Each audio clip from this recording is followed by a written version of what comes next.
불확실한 시장에 맞설 차별화된 투자 전략 4월 15일 머니쇼 플러스 시작합니다. 오늘 오전 상승 출발했던 코스피와 코스닥 현재까지 양호한 흐름을 이어가고 있습니다. 코스피는 2,480선에서 등락을 보이고 있고 코스닥도 710선을 훌쩍 넘어섰습니다. 이번에는 트럼프 대통령이 자동차 관세에 대해서 일부 유예를 시사하면서 오늘장에서도 관련주들이 대거 강세를 나타냈죠. 네, 오늘 그렇습니다. 특히 자동차 관련해서 많이 오르면서 코스피가 코스닥보다 더 많이 올랐네요. 오늘 혼란스러운 상황에서도 시장에서 계속 긍정적인 반응을 보여주고 있습니다. 네, 그래서 오늘 개장부터 현대차, 기아 등은 물론이고요. 자동차 부품주들까지 강세를 나타내고 있습니다. 오늘 시장에서 어떤 업종이 두각을 나타내고 있는지 증시 토크에서 자세히 알아보겠습니다. 트럼프 대통령이 하루에 하나씩 관세에 대한 이야기를 내놓는 느낌인데 반도체 관세도 부과하겠다고 했고도 현재 관련 조사 중이라고 하죠. 네, 그렇습니다. 당장은 아니지만 조사 후에 부과율에 대해서 발표할 거로 예상이 됩니다. 게다가 히토류 관련해서도 통제를 백악관에서 세게 준비를 한다고 합니다. 네, 모든 옵션에 대해서 검토 중이라고 하는데 관세 정책이 공개될 때마다 가뜩이나 커진 변동성이 뉴욕 증시는 더욱더 확대될 듯합니다. 뉴욕 인사이트에서 자세히 짚어보겠습니다. 뉴욕 증시에 상장된 기업들의 걱정은 관세뿐만이 아니죠. 주요 빅테크들이 반독점 소송으로 인해서 골머리를 앓고 있다고 하는데요. 머니주민에서 알아보겠습니다. 지금 보고 계신 머니쇼는 SBS BG앱과 유튜브에서 실시간 시청이 가능합니다. 더 많은 국내 주식 정보 받아보실 분들은 카카오톡 채널 머니랩 추가하시기 바랍니다. 그럼 오늘 증시 토크 출연자 모시고 자세한 이야기 나눠볼까요? 네, KI 리서치 김대중 대표 모셨습니다. 어서 오세요. 안녕하세요. 안녕하십니까? 네. 자, 최근에 지난 주말 이후부터 뉴욕 증시도 그렇고 국내 증시도 일단 어느 정도 저점을 확인했다라는 심리가 좀 있는 것 같고 네. 시장에서는 그동안 워낙 호재가 없었기 때문에 호재에 갈증이 나 있던 상황이었던 것 같다는 생각이 드는데 오늘 국내 증시 전반적인 상황을 어떻게 정리해 볼 수 있을까요? 오늘 시장에서 자동차주가 오르고 반도체가 올랐다 예. 이런 내용보다도 예. 특징적인 변곡점에서의 흐름이 두 가지 포인트가 잡혔습니다. 네. 간단히 말씀드리면 첫 번째는 자금 통화 시장의 변화였고요. 네. 두 번째는 외국인들의 시장에 대한 스탠스 변화입니다. 짧게 말씀을 드리면 네. 자금 통화 시장의 변화라는 것이 무엇이냐면 환율 시장에서의 안정화는 여러분 다 알고 계실 거고요. 네. 채권 시장에서의 안정화입니다. 채권. 국내 3년 국고채 기준으로 해서 오늘 기준의 가격은 네. 2.3%이거든요. 이 2.3%는 어떤 의미를 가지고 있냐면 22년 3월 2.3%의 수준의 3년 국고채 수익률이 상승하면서 네. 이번에 처음으로 하향 이탈했습니다. 3년 만에. 그러니까 2022년 3월은 러시아 우크라이나 전쟁이 발발했던 시기였습니다. 네. 이때 인플레이션 우려로 인해서 그간에 한 3년 동안 주가의 상황이 압박되어진 상황의 흐름이 진행이 되었던 부분들이었거든요. 이게 해소되는 과정에서의 모습을 보여줬다는 측면이 강하고요. 이 내용이 기관들의 매매를 자극하면서 기관화 장세 성격에서의 기관이 우호적으로 시장에 들어올 수 있는 환경이 만들어졌다는 점입니다. 여기 하나 덧붙여서 말씀드릴 게 지난주에 기관의 어떤 그 회사채 수요 그 예측이 있었습니다. A등급에 대한 회사채에 대해서 호평을 받으면서 10배 이상의 회사채 수요 예측에 참가하는 금액들의 네. 모습을 보여줬어요. 이게 무슨 말이냐면 기관들이 그동안은 안전자산에 대한 투자 관점으로 시장을 접근했다라고 한다면 이제부터는 위험 선호 현상의 투자 대상 상품에 대해서 스탠스를 바꿨다라는 점에서 기관화 장세에 대한 성격의 변화로 첫 번째 시장에 대한 변화를 읽어볼 수 있을 거고요. 네. 두 번째는 앞서 말씀드린 대로 선물 옵션 시장에서 외국인들이 최근 14거래일 내에서 이틀 매수를 했는데 네. 오늘 장에서 선물 시장에서의 먼저 선제적인 매수를 보였다는 점은 시장의 전체적인 방향성에 있어서 우리가 예상하고 있는 상향화 되어지는 과정에서의 흐름으로 바뀌고 있다라는 지점이 오늘 장에서의 주요하게 판단해 볼 대목에서의 두 가지 특징의 내용이라고 생각을 하고 있습니다. 네.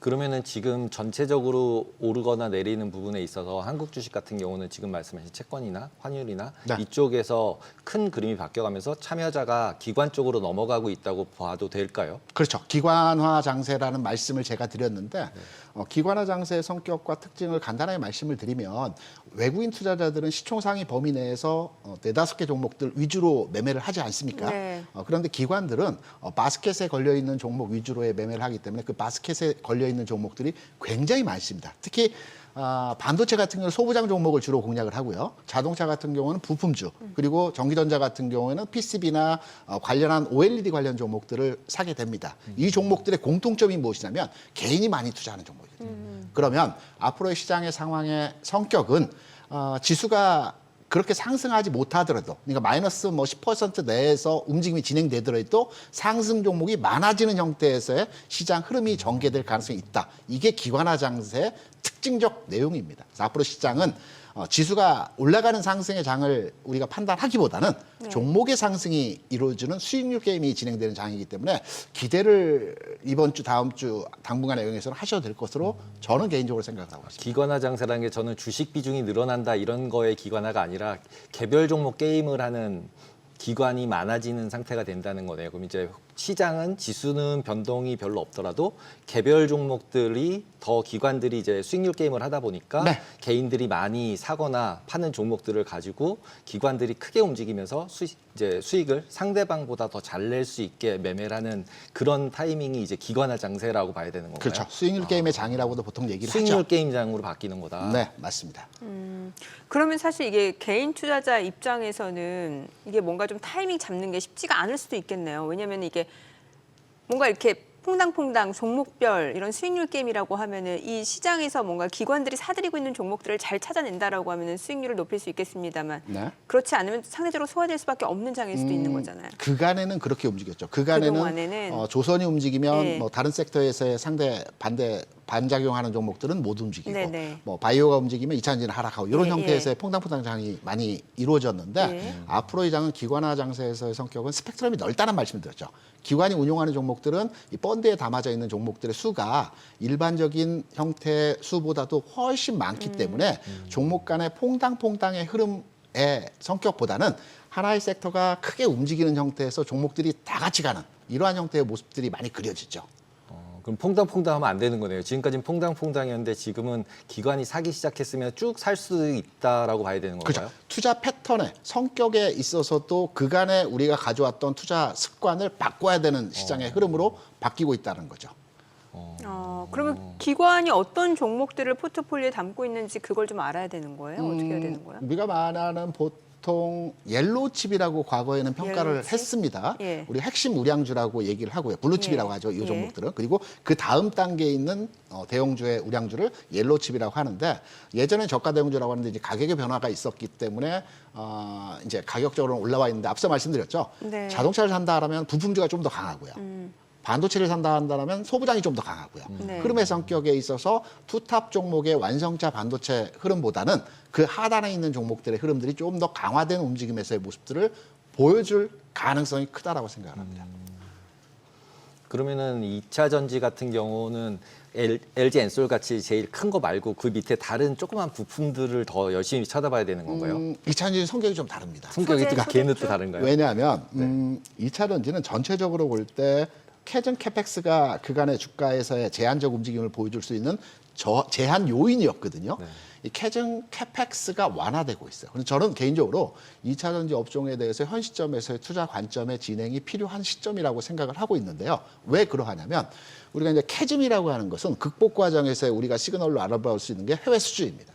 최근의 내용에서 해외 수주를 보게 되면 셀 3사가 해외 수주를 현재 진행하고 있는 내용으로 나타나고 있거든요. 그러면 캐즘은 어느 정도 극복 과정에서 흐름이 나타나고 있다라고 판단할 수 있을 것이고 캐펙스, 시설 투자에 대한 과도한 집행 때문에 최근에 실적 부분이 감소되는 현상들을 보여줬어요. 그런데 얼마 전에 나왔었죠. LG에너솔루션의 실적 발표를 보게 되면 구조조정과 비용 감소를 통해서 그 IRA 그 칩스법, 그 IR 법안에 난 세액공제 금액을 제외하더라도 적자 폭이 상당 부분 감소를 했습니다. 그러면 캐펙스 또한 저점을 찍어가면서 전환하고 있는 흐름에서의 모습이기 때문에 이제 2차 전지 업종이 움직일 수 있는 트리거가 될 만한 상황에서의 기준점은 2차 전지 업종에서의 종목들이 이제 실적을 발표하는 시점이 이제 도래할 겁니다. 그럼 여기에서 지난 4분기까지의 실적 자체는 적자였지만 흑자를 내는 기업이 나온다라면 여기에서 2차 전지 업종의 어떤 상승의 트리거가 될 수 있는 가능성이 있다라고 보고 있습니다. 여기에 가장 가능성이 높은 종목은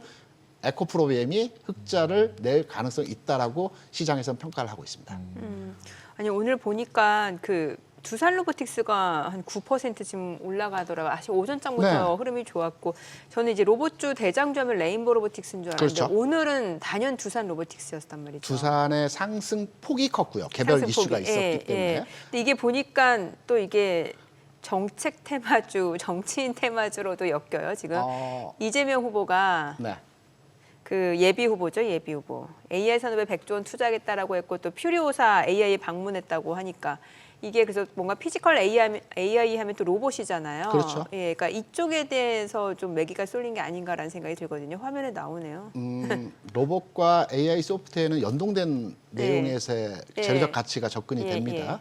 로봇주 같은 경우는 최근의 흐름에서 레인보우 로보틱스가 저점을 찍고 1차 반등에서의 흐름이 나타났고요. 오늘 네. 같은 경우는 두산 로보틱스의 탄력도가 네, 강화된 맞아요. 형태에서의 모습들을 보여줬는데 이것은 성장 섹터 내에서 순환매가 진행되는 과정에서 네. 그간의 성장 섹터의 주도형의 모습을 보여줬던 것은 바이오였습니다. 네. 그런데 트럼프발 이슈가 부각이 되면서 바이오 종목들이 오늘장 조정을 받는 형태에서의 모습을 보여줬습니다. 왜냐면 제약 쪽도 곧 관세를 그렇죠. 부과할 거라고 했으니까요. 그래서 풍선 효과에 의해서 예. 제약 바이오가 일시적인 정체에서의 조정을 받는 과정에서 풍선 효과에 의한 로봇주의 흐름이 이전된 전이된 네. 형태에서의 모습들이고요. 예. 지금 주가의 상승이 바로의 상승 전환으로 이루어지는 과정의 흐름을 예상하기보다는 일정 구간 바닥은 찍었기 때문에 일정 구간의 기간 조정 형태에서의 모습들을 지켜본 이후에 상승 전환할 가능성이 있다. 조금 시차를 두고 로봇주에 대해서 평가를 해야 될 것 같다라고 생각을 합니다. 지금 한덕수 권한대행 국무총리가 알래스카 LNG 프로젝트 관련해가지고 한미 정상회의를 하고 있다라고 이제 발언을 계속 하고 있잖아요. 그다음에 네네. 이제 우리나라 같은 경우는 이제 트럼프가 특별히 직접 이제 얘기를 할 수도 있다. 이런 얘기까지 있는데 네네. 그러면은 이 LNG 관련된 프로젝트 관련해서 테마주가 아니라 실질적으로 이제 그 방향으로 확실하게 흘러가는 종목들이나 이런 것들이 딱 정해질 수 있는 건가요? 지속 가능한 재료적 가치를 보유하고 있다라고 네. 생각하고 아, 있고요. 지속 가능한 거고요. 네. 왜냐하면 거기에 대한 이유는 있겠죠. 알래스카에 대한 LNG 개발과 관련된 내용은 트럼프 대통령이 기존에 그 후보 시절부터 얘기했던 부분들이 있었습니다. 그리고 최근 들어서 트럼프 후보가 대통령이 얘기했던 부분이 뭐냐면 관세 정책을 추진하면서 우리가 보통 관세 정책을 추진하게 되면 물가 상승 요인으로 작동할 수 있거든요. 그래서 물가를 안정화시키기 위해서 유가를 60불 수준으로 고착화시키겠다라는 메시지가 있었습니다. 유가를 안정시키기 위해서는 대체 에너지 개발이 시급하거든요. 그러면 유가 안정에 대한 대체제로서 LNG, LPG 요 관련 관산업 이 부분에 대한 계속적인 메시지와 뉴스화되는 과정에서의 진행이 되고 있기 때문에 당분간의 흐름에 있어서도 관세 정책이 바로 종결되지는 않을 것으로 생각되는 과정에서 판단해 보게 된다면 이 관련한 송유관 가스관 관련해서 사업과 관련된 종목들은 추가 상승 여력을 가지고 주가 움직임을 형성할 수 있다 이렇게 판단을 하고 있습니다. 이런 종목들은 관세하고 아무 영향이 없나요? 관세하고는 영향이 없겠죠. 흐름에 이제 이슈에 대한 부각이 되는 종목들로 형성이 되기 때문에 최근에서 보면 강간주들이 특히나 강세 현상을 보여주고 있죠. 강관, 예, 강관. 오늘도 그래요. 오늘도. 네, 오늘도 강세 그 현상을 스틸 보여주고 파이프. 있고 철강주도 여기에 예. 동반해서 흐름의 진행이 나타나는 현상들을 보여주는데 몇 가지 복합적인 이슈가 그 가세되면서 주가 움직입니다. 왜냐하면 SOC, 그러니까 신정부가 들어서면 SOC 투자를 하게 되어 있지 않습니까? SOC 투자를 하게 되면 1차적으로 움직이는 게 건설과 철강 쪽에서의 흐름이기 때문에 철강, 강관, 건설 이 섹터가 어떤 신행정부에 대한 대규모 경기부양 정책과 연동된 흐름도 있고요. 또 LNG 관련된 이 사업과 관련된 내용들도 복합적으로 영향을 주기 때문에 관련 해당 종목에 대해서는 오늘장 상승했지만 추가 상승에 대한 여력을 가지고 해석해 볼 수 있을 것 같다 이렇게 생각합니다. 네. 그리고 오늘 보면은 금융주들이 KB나 신한 이런 게 갑자기 많이 올랐는데 특별한 이유가 있었나요? 금융주뿐만이 아니고 증권주 내에서도 흐름이 강화되는 현상에서의 모습들 보여줬습니다. 제가 개인적으로 판단할 때는 과거에 이 시즌에 움직였던 금융주의 색깔은 밸류업이었거든요. 근데 밸류업의 내용이 나온 것은 아니고 제가 판단할 때는 금리가 안정화되는 과정에서 은행주들에 대한 어떤 부각이 되는 현상으로의 진행이 되지 않았나 이렇게 판단이 되고 있고요. 특히나 금융주는 색깔이 유동성이 풍부하다는 점입니다. 그러니까 외국인 투자자들이 가장 많이 보유한 업종이 금융주이거든요. 왜냐하면 네. 거래량도 많고요. 유동성이 확보된 종목들이기 때문에 금융주를 가장 많이 삽니다. 기관들도 동일합니다. 이런 현상에서 기관 투자자들 선호 대상으로의 종목으로 오늘 장 흐름이 진행되었다. 이렇게 해석할 수가 있겠죠. 네.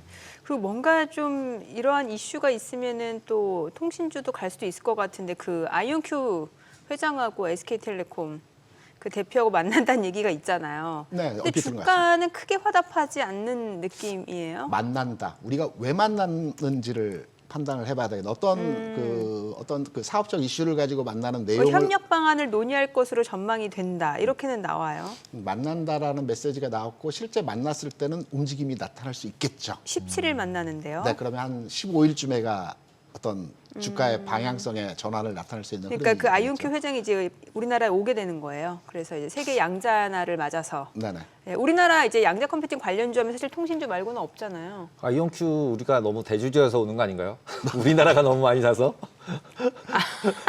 네, 우리 개인 투자자분들이 네, 개인 아이온큐 투자분이 지분을 많이 지분이 갖고 너무 있어서 많아서. 예. 근데 양자 컴퓨터를 비롯해서 어떤 특정 테마가 움직이는 종목들 있지 않습니까? 네. 이 테마가 움직이는 형태 종목들이 가는 장이 따로 있어요. 그러니까 주로 이제 테마주들이 움직이는 형태의 시장은 주가가 안정적 하락을 보여주거나 또는 박스 내에서 지수가 움직이는 시장에서 테마주들이 활성화 흐름에서의 모습을 보여주거든요. 최근에 시장의 성격을 보게 되면 큰 박스에서 움직이긴 하나 네. 시장이 바닥을 찍고 V자 반등의 연속선상에 있기 때문에 이러한 과정에서 시장에서는 테마주가 움직이기는 여건이 만들어지지 않았다. 돈의 쏠림 현상이 그쪽으로 가기에는 좀 쉽지 않은 상황이다. 이렇게 지금 판단할 V자 반등이라 그러셨는데 지금 이제 계속 V자 반등이면 계속 가는 건가요? 저는 개인적으로 판단할 때 큰 박스는 2200에서 2700 사이에서의 박스라고 보고 있고요. 지수 측면에서 보면 지금 2500포인트 언저리까지의 네, 흐름이 네. 진행이 되었습니다. 그러면 박스 중단부까지 왔다라고 판단이 되고 있거든요. 그러면 V자로 해서 2700, 2800을 뚫으면 저도 좋고 우리 방송을 보시는 시청자 여러분께서 기분이 좋으시겠지만 한 스텝 쉬었다 가는 흐름이 나타나겠죠. 그 한 스텝 쉬어가는 흐름에서의 모습이 이번 주, 다음 주 흐름에서 진행이 될 것 같고요. 지수 상승의 트리거가 될 수 있는, 그러니까 지수가 완전하게 방향 전환을 가지고 흐름이 변화가 나타날 수 있는 과정은 아마 5월 초중순쯤에 FOMC가 있을 겁니다. 물론 금리 인하 관련 내용은 6월이나 9월 정도에 나올 것이라는 뭐 여러 가지 그 뉴스들이 있겠지만 5월 정도 선에서 6월에 금리 인하를 단행할 것이다라는 미리 선제적 메시지가 나오게 되는 과정이 시장 방향 전환의 어떤 흐름의 트리거가 될 가능성이 있지 않겠나 이렇게 생각합니다. 아니 그리고 이제 조용히 선전하는 섹터 중에 하나가 음식료예요. 음식료. 그렇죠. 예, 오늘 보니까 와 S&D 어떤 기업인지 아시죠? 저 잘 몰라요. 그 불닭볶음면 좋아하세요? 삼양 아닌가요? 예, 불닭볶음면의 그 소스. 소스 만드는 거? 예, 예. 그 왜 소스만도 따로 나오잖아요. 네네네네. 그게 S&D라고. 수출도 하나요, 그게? 그렇죠. 왜냐면은 삼양 불닭볶음면 수출되면 거기 안에 소스 같이 수출. 그것만 소스가 파는 것도 핵심인데. 예전에 한번 본 적 있어요. 예, 그 불닭볶음 소스. 소스만 따로 팔더라고요. 예, 그게 이제 S&D인데 S&D가 S&D. 오늘 17%, 17%. 예, 급등을 하고 있고 또 뭐 보니까 이제 크라운 혜택. 근데 사실 이제 크라운 혜택 홀딩스 뭐 이런 종목들은 이제 아무래도 우선주인데 이런 종목들 자체는 그렇게 뭐 유통량이 그렇게 많지는 않습니다만 어찌 됐건 상한가고. 와. 예, 유통량이 많지는 않아요, 사실 이런 종목들은. 근데 이렇게 이제 음식료 섹터가 조용하게 또 그래도 강한 이유들, 재료는 또 있을 때 이렇게 올라가긴 마련이잖아요. 삼양식품이 황제주 자리에 올라가기까지 얼마 안 남았지 않습니까? 지금 그러네요. 92만 원 92만 원. 터치했습니다. 네. 개인적으로 삼양식품이 황제주에 올라설 것으로 판단이 되고 있고요. 요거 하나 제가 시간 가십적으로 문제겠죠. 예. 가십적으로 말씀을 드릴게요. 음식료 업종에서는 네. 10년마다의 주기로 황제주가 나옵니다. 10년마다. 무슨 말이냐면 2004년도에 가장 핫했던 음식료 업종에 100만 원을 넘어가는 주가에 나왔던 종목이 롯데제과 롯데 칠성입니다. 이때 이제 주가가 2년 동안의 움직임이 나타나면서 한 200, 60만 원까지 올라갔을 겁니다. 네. 그리고 10년이 지난 2014년에는 60만 원에 출발해서 100만 원을 넘어갔던 음식료 업종의 대표주가 오뚜기입니다. 오뚜기. 이때 갓뚜기라고만 얘기했죠. 맞아요. 별명이 있었어요. 네. 그리고 나 10년이 지나서 2024년 지난해부터 움직임이 진행됐던 게 삼양식품이거든요. 삼양식품 별명이 어떻게 별명이 붙을까요? 오뚜기는 갓뚜기였으면 삼양식품은 갓뚜기는 이제 저렴하게 물건을 판다라는 회사의 정책적 방향과 결부가 돼서 이제 갓뚜기 그랬는데 그래요? 네. 신을 의미하는 갓뚜기 아니었어요? 저는 그렇게 알고 있는데. 그 부분 한번 확인을 해봐야 될 것 예. 같은데 해석하기 아마- 나름 아닌가요? 네, 해석하기 해석하기 나름이죠. 나름인데 그 불닭볶음면 같은 경우는 유럽 같은 데 가면 네. 정말로 고급 레스토랑에서 삼양 라면 이렇게 써 있어요. 그리고 네. 이제 우리나라 라면이 미국의 이제 교도소에 가면 돈처럼 화폐로 활용된다라고 해요. 라면이 네, 그래서- 이렇게 뭔가 물물 교환에 네, 물물교환 수단으로서 역할을 한다라는 얘기들도 있어가지고 국내 라면이 뭐 전 세계 최강이죠. 그럼 결국 지금 이렇게 상승하는 것도 결국은 글로벌하게 수출이 잘 될 거여서 오른다 이렇게 봐야 되는 거죠. 그렇죠. 우리나라만 이미 뭐 근데 이미 잘 되고 수출을 있잖아요. 잘 되고 있잖아요. 음식료 업종의 수출 금액이 방산의 수출 금액과 거의 비슷합니다. 그러니까 이제 그 가격이 그래서 이미 올라온 거고 네네. 그럼 더 올라가려면 네. 더 팔려야 되잖아요, 항상. 그러니까 지나와서 여기까지 비싸진 건데 더 비싸지려면 더 잘 팔려야지만 올라갈 수 있는 거잖아요. 그러면은 이제 보통 이제 무역 이런 거 막 열심히 찾아봐가지고 뭐 이제 라면 얼마나 많이 팔렸냐 이걸 막 봐가지고 삼양 이제 사고 이런다는 소리는 들어봤는데 지금 이렇게 막 급등을 했으면 그런 데이터가 나오거나 이런 거에 맞춰서 되는 건지 아니면 좀 이렇게 순환매 형식으로 이렇게 좀 밀어 올리는 건지. 주식은 궁금해지네. 원래 미래 가치에 대한 현재 가격을 그쵸. 주가라고 보통 얘기 그쵸. 많이 하지 않습니까? 그러니까 미래 가치가 좋아질 것이라는 의사 참여자들이 대부분 동의를 하기 때문에 그래 주가가 올라가는 네. 형태이거든요. 실적은 나중에 개방이 되는 형태이기 때문에 음식료 업종은 다들 좋다라고 얘기합니다. 숫자까지 확인은 안 해봤지만, 안 해봤지만. 그렇다면 주가는 부양되는 부양될 형태로의 것이다. 진행이 되겠죠. 아니 CJ 제일제당도 올라가고 롯데헬프도 올라가는 거 보니까 저는 그냥 혹시나 하는 생각이 뭔가 좀 물가 상승을 대비해서 사재기 놓는 거 아닌가. 아 사재기 그것도 말 되는데. 네. 제 피셜이에요, 제 피셜. 네. 하루 일찍 얘기하셨어야 되는데. 지금 시각 3시 22분 향해 갑니다. 오늘 양시장 마감 호가 상황 좀 체크해 보겠습니다. 먼저 코스피부터 좀 볼게요. 오늘 0.9% 상승 마감 예상되고요. 예상 체결 지수 2,477포인트, 코스닥 0.3% 오름세 마감 예상됩니다. 예상 체결 지수는 711포인트입니다. 시가총액 상위 종목 예상가 보겠습니다. 삼성전자 오늘 1.2% 상승 마감 예상됩니다. 지금 호가 56,500원이고요. SK하이닉스 지금 0.4% 상승 마감 예상됩니다. 예상가 18만 1,000원. LG에너지솔루션 1.3% 상승 마감 예상됩니다. 호가 34만 7,500원이고요. 삼성바이오로직스가 1.6% 하락 예상됩니다. 예상가는 102만 1,000원. 현대차입니다. 오늘 자동차, 완성차 업체뿐만 아니라 부품주까지도 일제히 상승 마감 예상되고 있는 모습인데요. 아무래도 트럼프 대통령이 자동차 관세, 부품에 대해서도 일부 유예를 좀 시사했기 때문에 이러한 부분이 또 주가의 호재로 좀 반영이 되는 것 같습니다. 현대차 종가 18만 5,800원에 형성될 걸로 예상됩니다. 기아도 마찬가지로 2.5% 상승 마감 예상되고요. 호가는 지금 85,500원으로 잡히고 있습니다. 삼성전자 우선주 보합 마감 예상되고요. 한화 에어로스페이스는 2.5% 하락 마감 예상됩니다. 예상가 77만 2,000원, 셀트리온도 2% 하락 마감 예상되고요. 호가 15만 9,800원, HD현대중공업은 1.7% 상승 마감 예상됩니다. 예상가 35만 3,500원으로 나타나고 있습니다.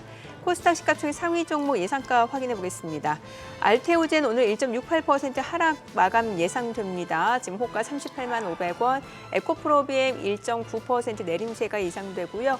호가 9만 9,800원, HLB가 2% 상승 마감 예상됩니다. 예상가 5만 4,000원이고 에코프로가 2.7% 하락 마감 예상됩니다. 지금 호가 4만 9,800원, 레인보우 로보틱스는 보합 마감 예상되고요. 자, 그리고 휴젤이 오늘 5% 하락 마감 예상됩니다. 지금 호가 32만 8,500원이고 클래시스 0.65% 내림세가 예상됩니다. 종가는 6만 1,400원에 형성될 걸로 보입니다.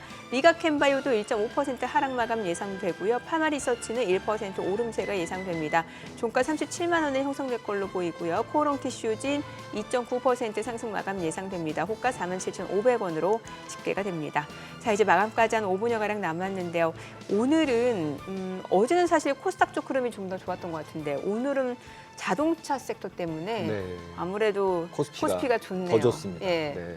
맞습니다.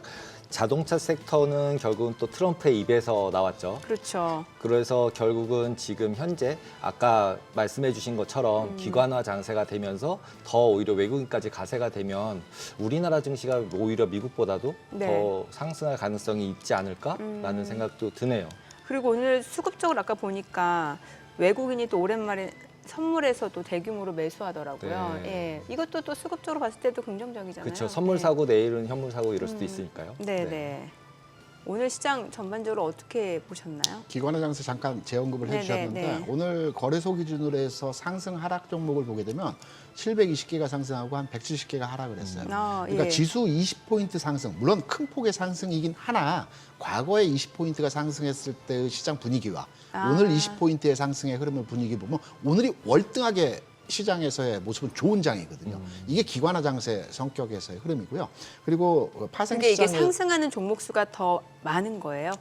훨씬 많은 거죠. 월등하게 월등하게 많아요. 많아요. 보통 지수 20포인트 상승할 때는 비등합니다. 400개, 400개. 거래소 기준 800개 종목이니까 네네네. 비등한 형태를 많이 보여줍니다. 네. 그런데 720개 대 140개. 예. 이거는 뭐 전반의 종목이 다 상승했다라고 판단해도 될 만한 장이거든요. 이게 기관화 장세 성격에서의 흐름이기 때문에 앞으로 시장은 지수가 제한적 움직임에서의 상황이 나타나더라도 네. 시장의 분위기는 이러한 형태의 모습들이 진행이 될 것으로 판단이 되고 있고요. 선물 시장에서의 움직임도 굉장히 중요한 포인트입니다. 왜냐하면 최근 앞서 말씀드린 14거래일 동안에 네. 선물 시장에서의 매수를 한 것은 지난 4월 10일 미국에서 뭐 굉장히 12%의 상승이 나왔던 하루, 그리고 오늘 장에서 외국인 투자자들이 선물 시장에서 매수를 한 모습이거든요. 주식과 선물에서의 매매 주체는 좀 다릅니다. 투기적 성격을 가진 선물 시장의 주체들과 주식에서의 장기적 추세를 가지고 매매를 하는 형태에서의 이 주체가 다르긴 하나 기존에 매도를 했던 선물 시장에서의 시각이 이제 방향을 바꾸는 전환점의 계기가 될 가능성이 높기 때문에 외국인들은 당장에 시장에 들어오지 않더라도 시장의 하방 요인으로서 압박하는 주체가 되지는 않을 것 같다라는 측면으로서 해석이 가능하겠죠. 보통 외국인들 같은 경우는 선물을 사면서 현물을 팔거나 이런 걸 많이 하잖아요. 두 개 섞어서 하니까. 네, 차익거래. 네, 차익거래 형식으로. 네. 예를 들면 현대차가 오를 것 같으니까 현대차를 사면 오를 거니까 그리고 지수 비중이 높잖아요. 현대차나 삼성전자는. 그렇죠. 그러면은 이제 선물을 좀 미리 사고 그다음에 또 이제 현대차를 계속 사서 현대차가 올라오면 또 현대차 수익도 낮지만 선물에서도 또 수익도 내고 그러면서 내일 가서는 갑자기 오늘은 5천 계약 이상 사지만 내일 가서는 갑자기 또 확 매도로 돌변하기도 하잖아요. 그 매매는 아비트리지 거래는 기관들이 많이 하는 거고요. 국내 기관들이. 그다음에 외국인들은 롱숏을 주로 많이 하긴 하는데 선물과 연계된 연계 프로그램의 차익 거래는 외국인들은 그렇게 많이 거의 하지 하진 않습니다. 않아요. 단순하게 투기적 거래 측면에서의 선물 시장에서의 움직임이 진행되는 훨씬 매매 크다. 주체 그리고 주식 시장에서의 시장 상황을 판단해서 매매하는 매매 주체 이 성격이 전혀 다른 형태로 진행이 되기 때문에 선물 시장에서 매수로 전환했다는 것은 이들이 이제 바로 매수로 주식 현물에서 내일부터 나타나지는 않을 수는 있겠으나 방향 전환, 빠르게 시장의 흐름을 간파하는 매매 주체들의 선물 시장에서 변화가 의미 있게 기관이 사고 있기 때문에 외국인까지 여기 사게 되면 지수만 올라가고 재미없는 장이 됩니다. 기관이 상당 기간 사주고 시장의 방향 전환이 됐을 때 확인 매매하는 외국인들이 다음 주건 그 다음 주가 되었을 때 들어오게 되면 대형주를 그때 들어오는 거. 핵심 대형주를 사겠죠. 그래서 시장의 질적인 부분은 상당히 좋아지고 있다 이렇게 판단이 되고 있습니다. 아니 두산 로보틱스뿐만 아니라 두산그룹 쪽 오늘 다 좋았네요. 뭐 두산밥켓, 두산 지주사, 그리고 두산 우선주, 두산 에너빌리티까지 다 좋았는데 두산그룹 쪽 요즘 뭐 어떤 호재가 있는 거예요? 두산그룹주가 아마 전체적으로 시장에서 내용을 판단해 보게 되면 가장 못 간 그 그룹사 중에 하나죠. 이게 아마 기존에 두산그룹 내에서 이제 구조 개편 얘기가 있었죠. 예. 로보틱스와 뭐 오션 밥캣. 밥캣과 이런 네. 그 구조 개편 진행을 했었는데 이게 잘 안 됐지 않습니까? 이런 과정에서 어떤 투자자들 측면에서의 신뢰도와 어떤 흥미도를 떨어지는 과정이 진행되었기 때문에 그동안에 주가가 많이 하락했거든요. 예를 들어서 비근한 예로 두산 로보틱스 같은 경우는 주가의 하락폭이 어마어마했습니다. 최근까지 해서. 그리고 나서 오늘 장에서의 반등이 실현되고 있기 때문에 오늘 장에서의 두산그룹주의 주가 상승은 특별한 이벤트나 재료나 어떤 가치가 분석돼서 올라갔다기보다는 낙폭과다에 따른 반등 과정에서의 흐름이 아닐까라고 해석이 되고 있습니다. 조선주 내에서는 왜 하나오션만 오늘 또 약간 조금 맥을 못 추는 건가요? 지금 보니까 뭐 방사청, 부정당 업자 제재 검토 이거는 무슨 내용? 그 내용은 제가 확인을 못 해봤는데요. 아, 조선주 같은 경우 하나오션만 못 간 게 아니고 조선 전체적으로 약보합 내지는 강보합 내서 조금 탄력이 좀 탄력이 둔화되긴 둔화되는 했어요. 형태로 진행이 된 걸로 알고 있습니다. 예. 조선주 같은 경우는 최근까지 해서 흐름이 시장 대비해서 강하게 진행되는 모습들을 보여줬어요. 네. 여기에 대한 이제 반대급부. 그러니까 오늘 반도체가 좀 부분 강한 흐름에서의 모습들을 보여줬습니다. 그래서 최근까지 조방에서의 조선과 방산이 그 내용 움직였고 저희가 마감 확인해보고 들어보겠습니다. 네네, 오늘 알겠습니다. 국내 증시 마감합니다.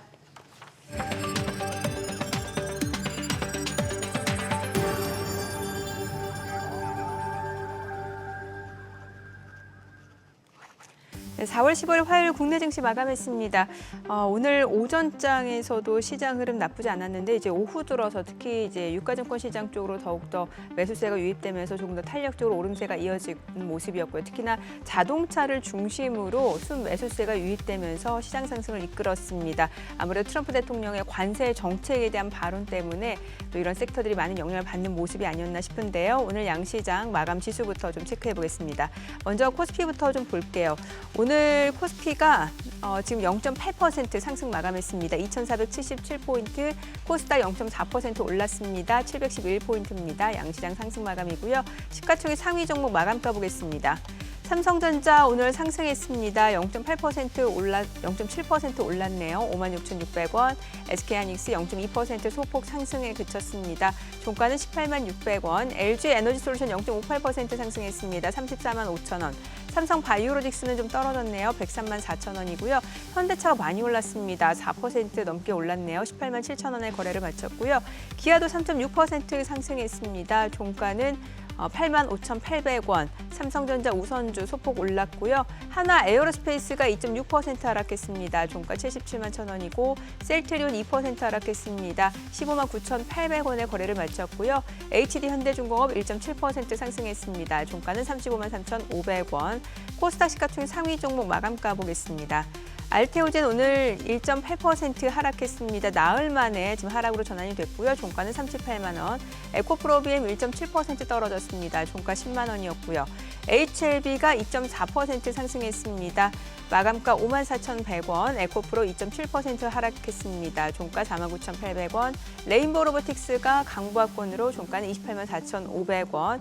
휴젤이 4% 넘게 떨어졌습니다. 종가 33만 500원이고요. 클래시스 0.4% 하락했습니다. 6만 1,400원에 거래를 마쳤고 리가캔바이오도 1.2% 하락했습니다. 이 가운데 코오롱티슈진이 3% 강세를 나타내면서 종가는 47,550원, 파마리서치 강보합권으로 36만 6,500원에 거래를 마쳤습니다.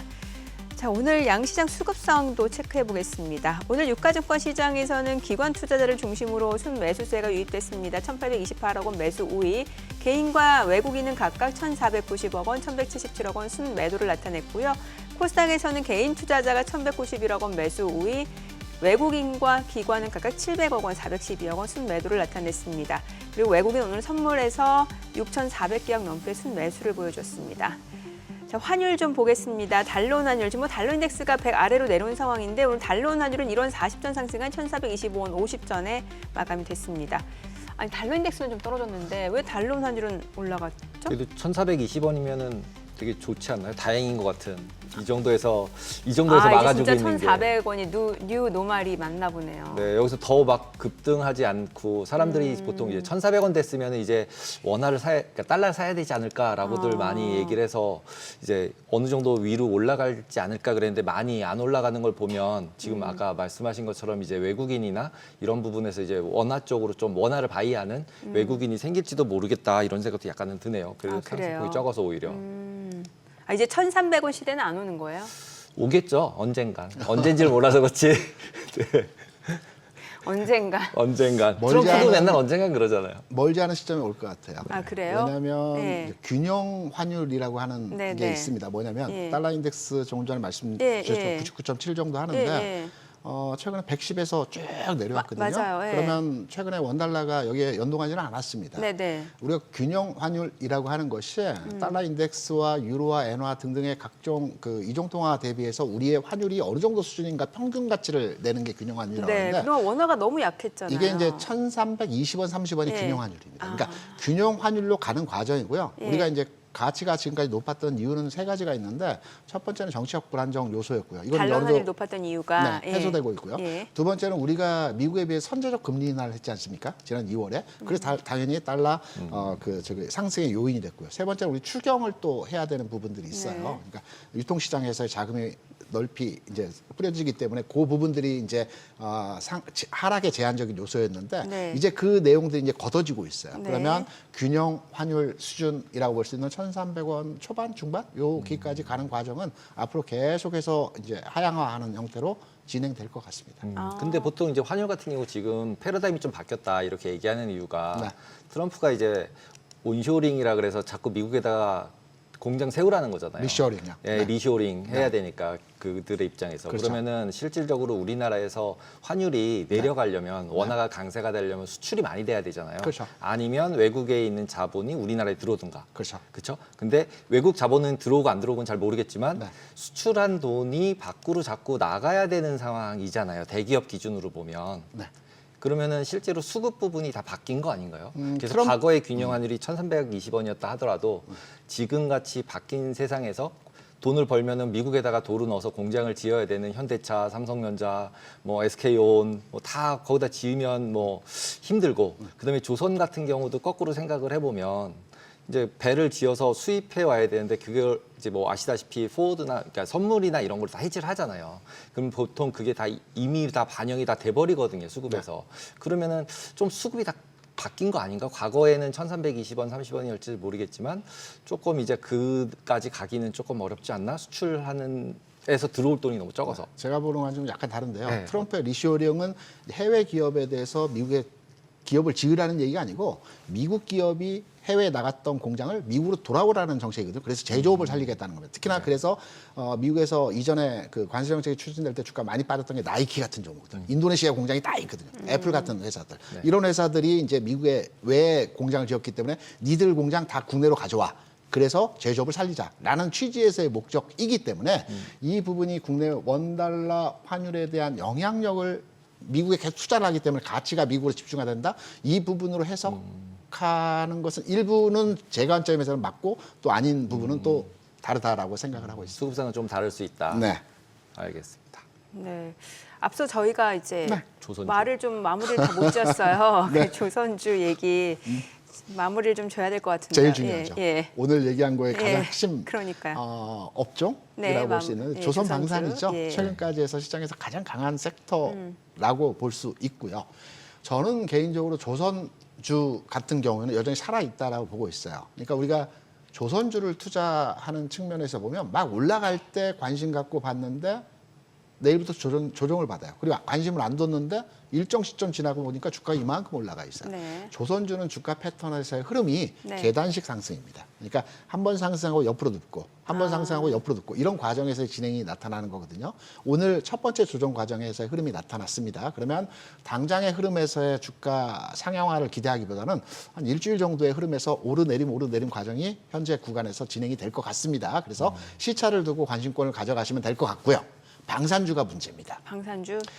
방산주 같은 경우는 하나 에어로스페이스가 대표주 성격으로 진행이 되고 있죠. 네. 우리가 보통 주식시장에서 주가가 올라가기 위해서는 수급이 들어와야 된다라고 보통 그렇죠. 많이 얘기를 하죠. 예. 수급은 다른 게 아니고요. 관심과 거래량입니다. 네. 그렇다고 한다면 관심도는 일부 있어요. 방산에 대해서 뉴스를 조금만 체크하시더라도 자극적인 뉴스부터 해가지고 수출 관련 내용들이 워낙 많이 나오고 있어요. 근데 관심은 이때 거래량 부분에서 조금 우리가 체크해야 될 부분이 있어요.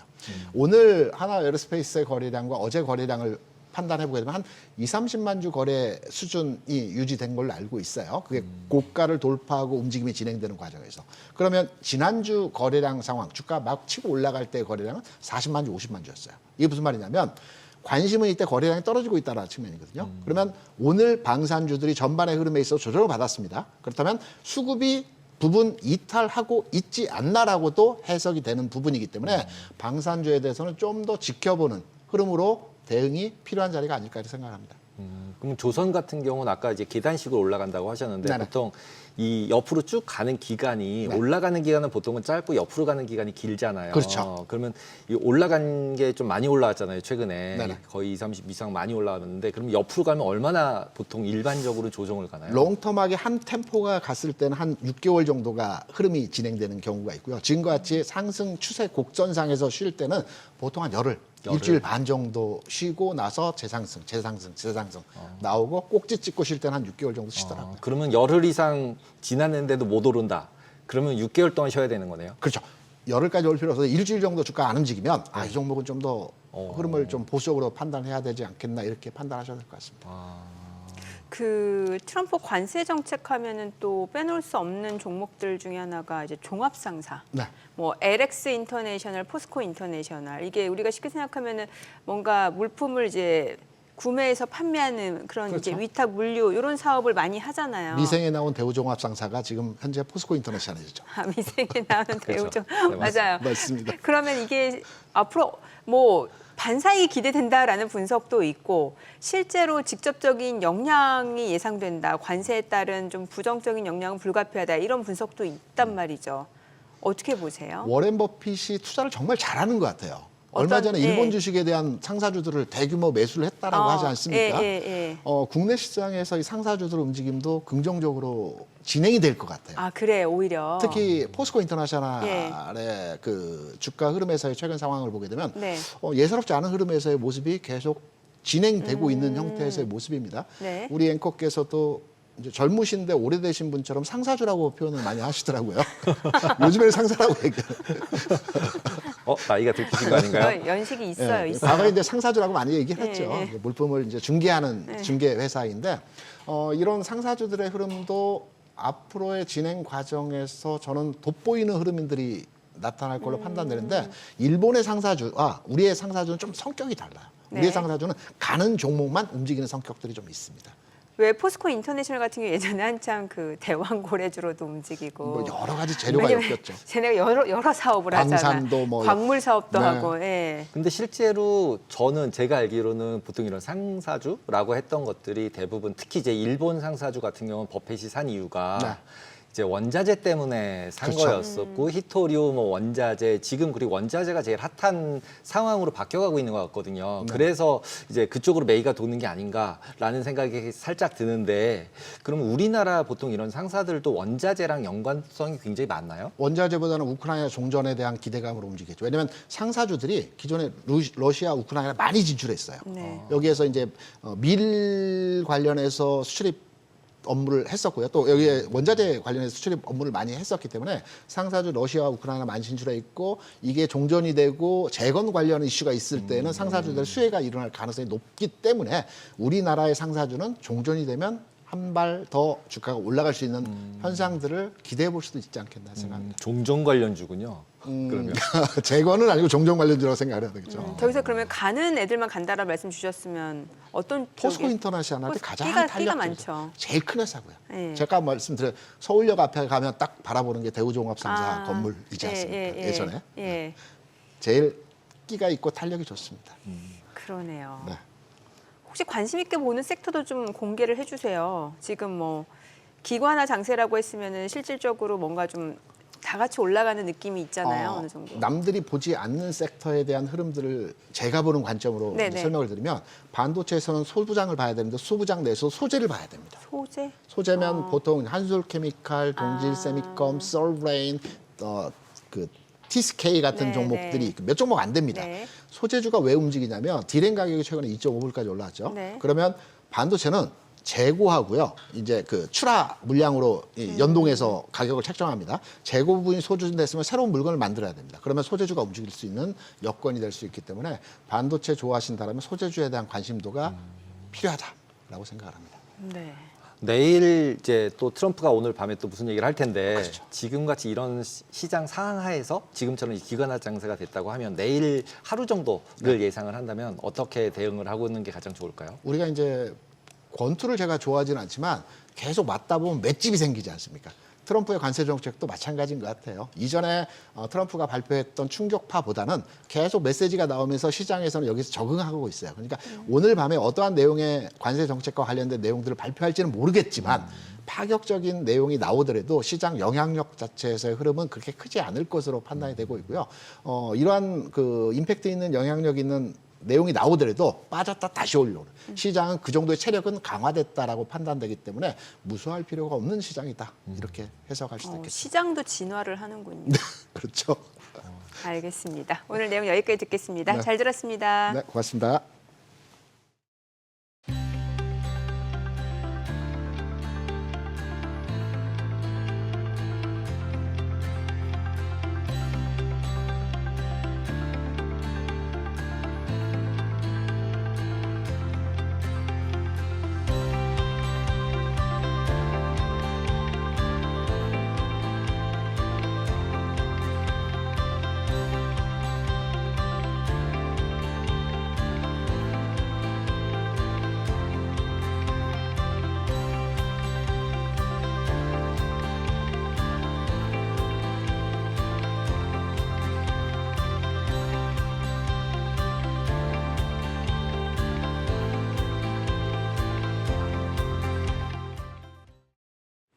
애프터마켓 시황입니다. 대체거래소 전체 거래대금에서 메인과 프리, 애프터마켓이 각각 차지하는 비중 보여드립니다.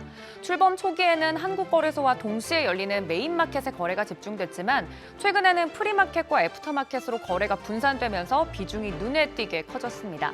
지난 4일부터 이번 달 11일까지 대체거래소 누적거래 대금은 44조 3,384억 원인데 이곳에서 프리마켓과 애프터마켓이 24.5%를 차지했습니다. 지난 한 주만 놓고 보면 프리와 애프터마켓은 전체 거래 대금에서 비중이 32%를 넘어서기도 했는데요. 전문가들은 시간이 지나면서 개인 투자자들이 출퇴근 시간대에 거래에 익숙해지고 점차 대체거래소에 대한 신뢰도가 높아진다면 출퇴근길 거래는 더욱더 늘어날 것이라고 전망하고 있습니다. 오늘도 프리마켓에서는 도널드 트럼프 미국 대통령이 외국산 자동차에 대한 관세를 일부 면제할 수 있다는 가능성이 나오면서 현대차와 기아 등 완성차 업체 주가가 강세를 보였습니다. 이외에도 자동차 부품업체인 현대모비스, 현대위아, HL만도 등도 함께 올랐습니다. 간밤 트럼프 대통령은 엘살바도르 대통령과 회담하는 자리에서 자동차 회사를 도울 방안을 검토하고 있다며 미국 내에서 자동차 부품을 생산하기까지 시간이 다소 필요하다고 언급했습니다. 이 발언으로 미 대형 자동차 업체인 제너럴모터스와 포드 등 자동차 업체 주가가 나란히 뛰었는데 그 영향을 프리마켓에서 그대로 받았습니다. 오늘 코스피와 코스닥 양시장 모두 오후장 들어서 상승폭을 더 키우면서 마무리됐는데 바톤을 이어받은 애프터마켓 분위기도 살펴보겠습니다. 네, 먼저 코스피 상장사 살펴보겠습니다. 삼성전자와 SK하이닉스 정규장과 동일하게 빨간불 이어가고 있습니다. 삼성전자 0.89% 오르면서 56,700원에 SK하이닉스도 18만 원대 선 지켜주고 있고요. LG에너지솔루션도 0.44% 올랐고 1위부터 5위 사이에서 유일하게 파란불 켜내고 있는 것은 삼성바이오로직스입니다. 0.48% 하락 중입니다. 역시 완성차 업체의 날이었습니다. 현대차도 4%대 강세 유지하면서 애프터마켓에서도 18만 7,200원 선 유지하고 있습니다. 이어서 코스닥 상장사 살펴보도록 하겠습니다. 알테오젠 2%대 하락하면서 37만 9천 원 선에 에코프로비엔도 1%대 하락하고 있고요. 빨간불 켜내고 있는 두 가지 종목 살펴보면 HLB 2%대 상승하면서 5만 4,100원 선에서 움직이고 있습니다. 이어서 로봇주인 레인보우 로보틱스도 0.18% 상승 중입니다. 특히 개인들의 참여가 활발한 애프터마켓 특성상 오늘 정규장에서 매수세가 몰렸던 종목들의 상승세가 그대로 이어지고 있습니다. 기계 장비나 전기, 가스 관련주들 강세 이어지고 있고요. 살아난 투자 심리가 오늘 애프터마켓 끝까지 이어질지 지켜보시죠. 지금까지 애프터마켓 브리핑이었습니다.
대표님은 스스로 유연성 있다고 생각하세요? 유연성은 왜 갑자기?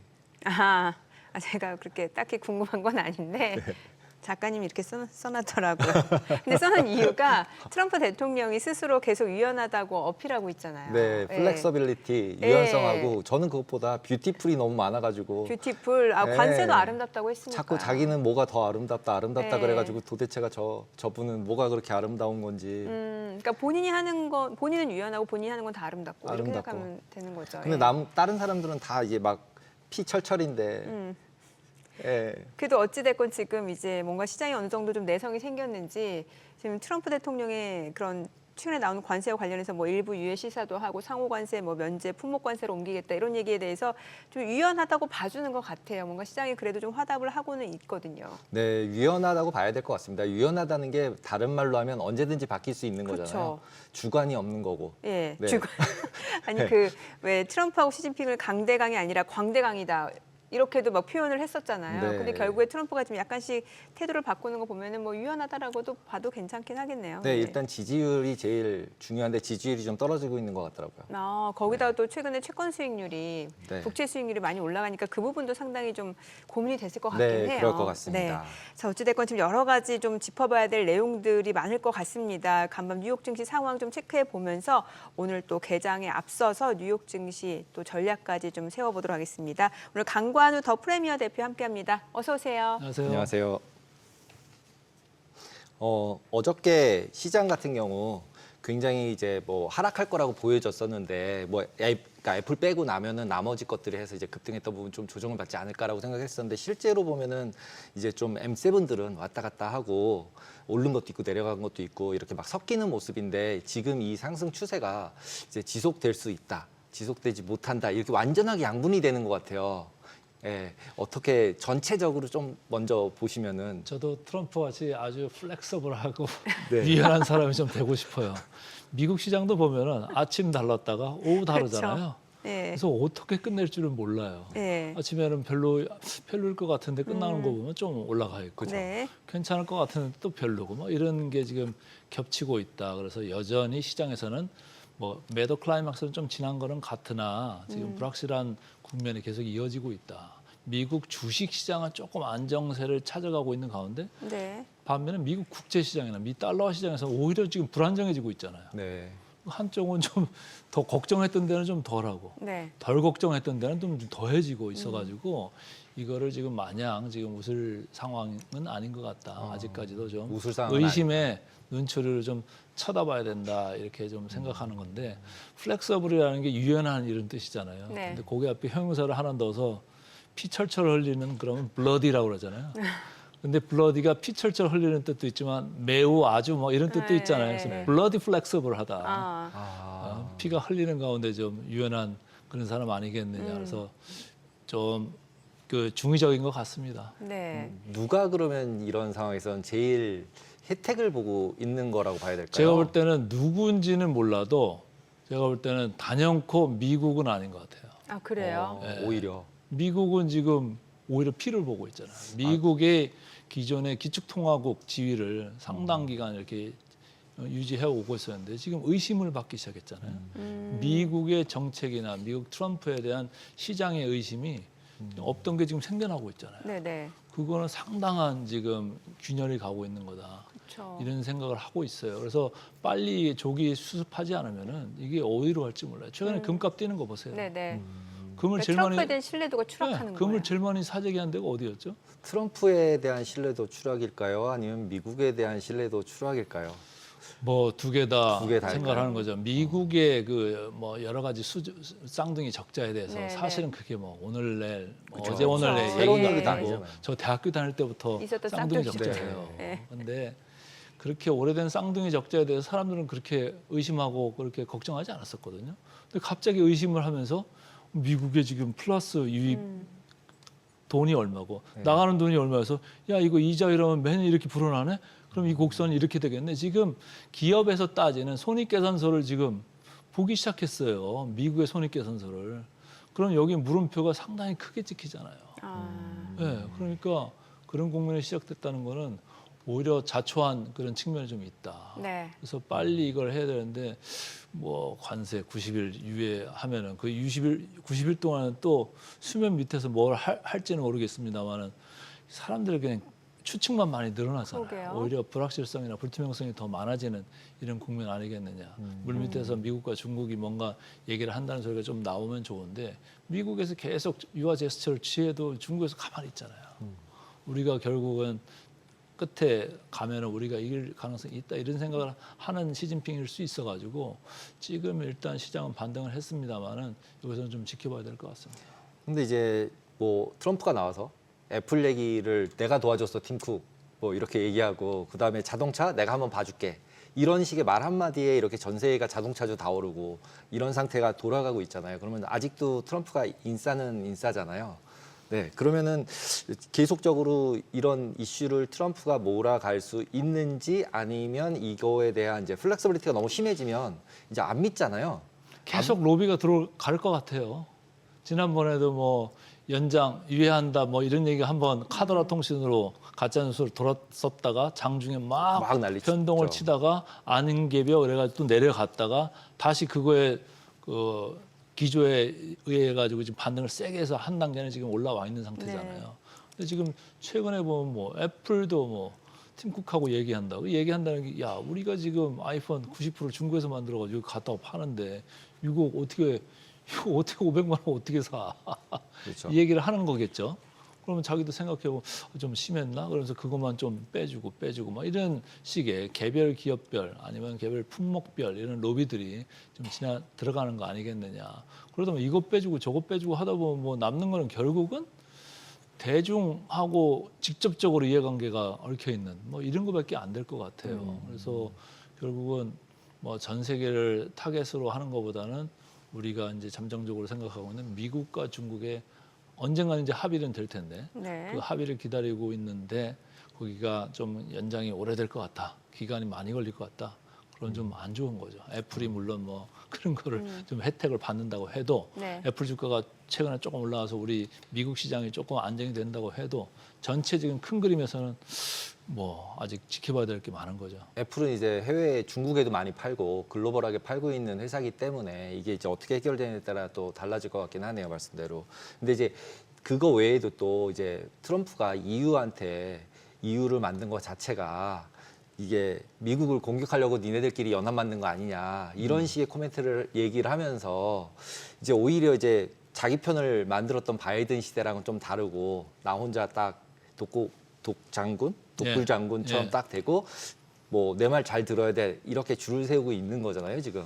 근데 이제 줄을 잘 쓸 것 같지도 않아요. 이유도 이제 뭐 상당히 이게 친구였다가 지금 등을 돌리는 그런 느낌으로 자꾸 멀어지고 그쵸. 있잖아요. 그러니까 중국 쪽으로 자꾸 이제 붙으려고 하는 건데 이유도 문제가 이제 발생할 수가 있죠. 미국으로 가는 중국의 저가 제품들이 막혀버리면 어디로 갈까요?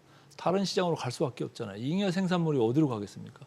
그러면 유럽에 있는 그쪽에서 또 내수하는 사람들도 난리가 나는 거예요. 그러니까 거기도 이 국면이 빨리 좀 해소가 되기를 바라는 측면에서 이쪽으로 좀 가까워지는 뭐 지금 그런 모습을 보이고 있다. 그렇다고 하면 트럼프가 볼 때도 이것들 봐라. 왜 이쪽 가서 또 붙고 있지? 그럼 내가 뭘 또 유화를 시켜줘야 되나? 그래서 잡아오려면 뭘 또 줘야 되잖아요.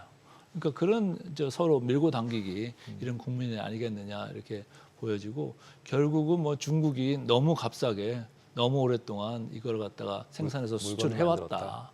근데 이렇게 만들 수 있는 나라가 몇 안 되잖아요. 뭐 이제는 베트남, 뭐 밑에 캄보디아, 스리랑카, 뭐 이쪽 인도 뭐 포함해서 이쪽 정도 빼면은 없는 거예요. 근데 중국 가서 그거 뭐 어떻게 만들겠어요? 미국 가서 어떻게 만들겠어요? 못 그 만들죠. 싼 가격에.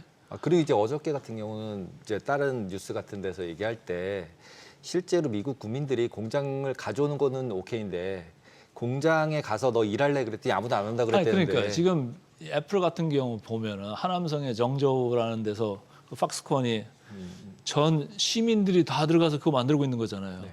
미국이 어느 공장 하나 졌다고 치면 거기 다 들어가서 그걸 만들 수가 있을까요? 그걸 다 로봇으로 그럼 대체해서 할 수 있을까요?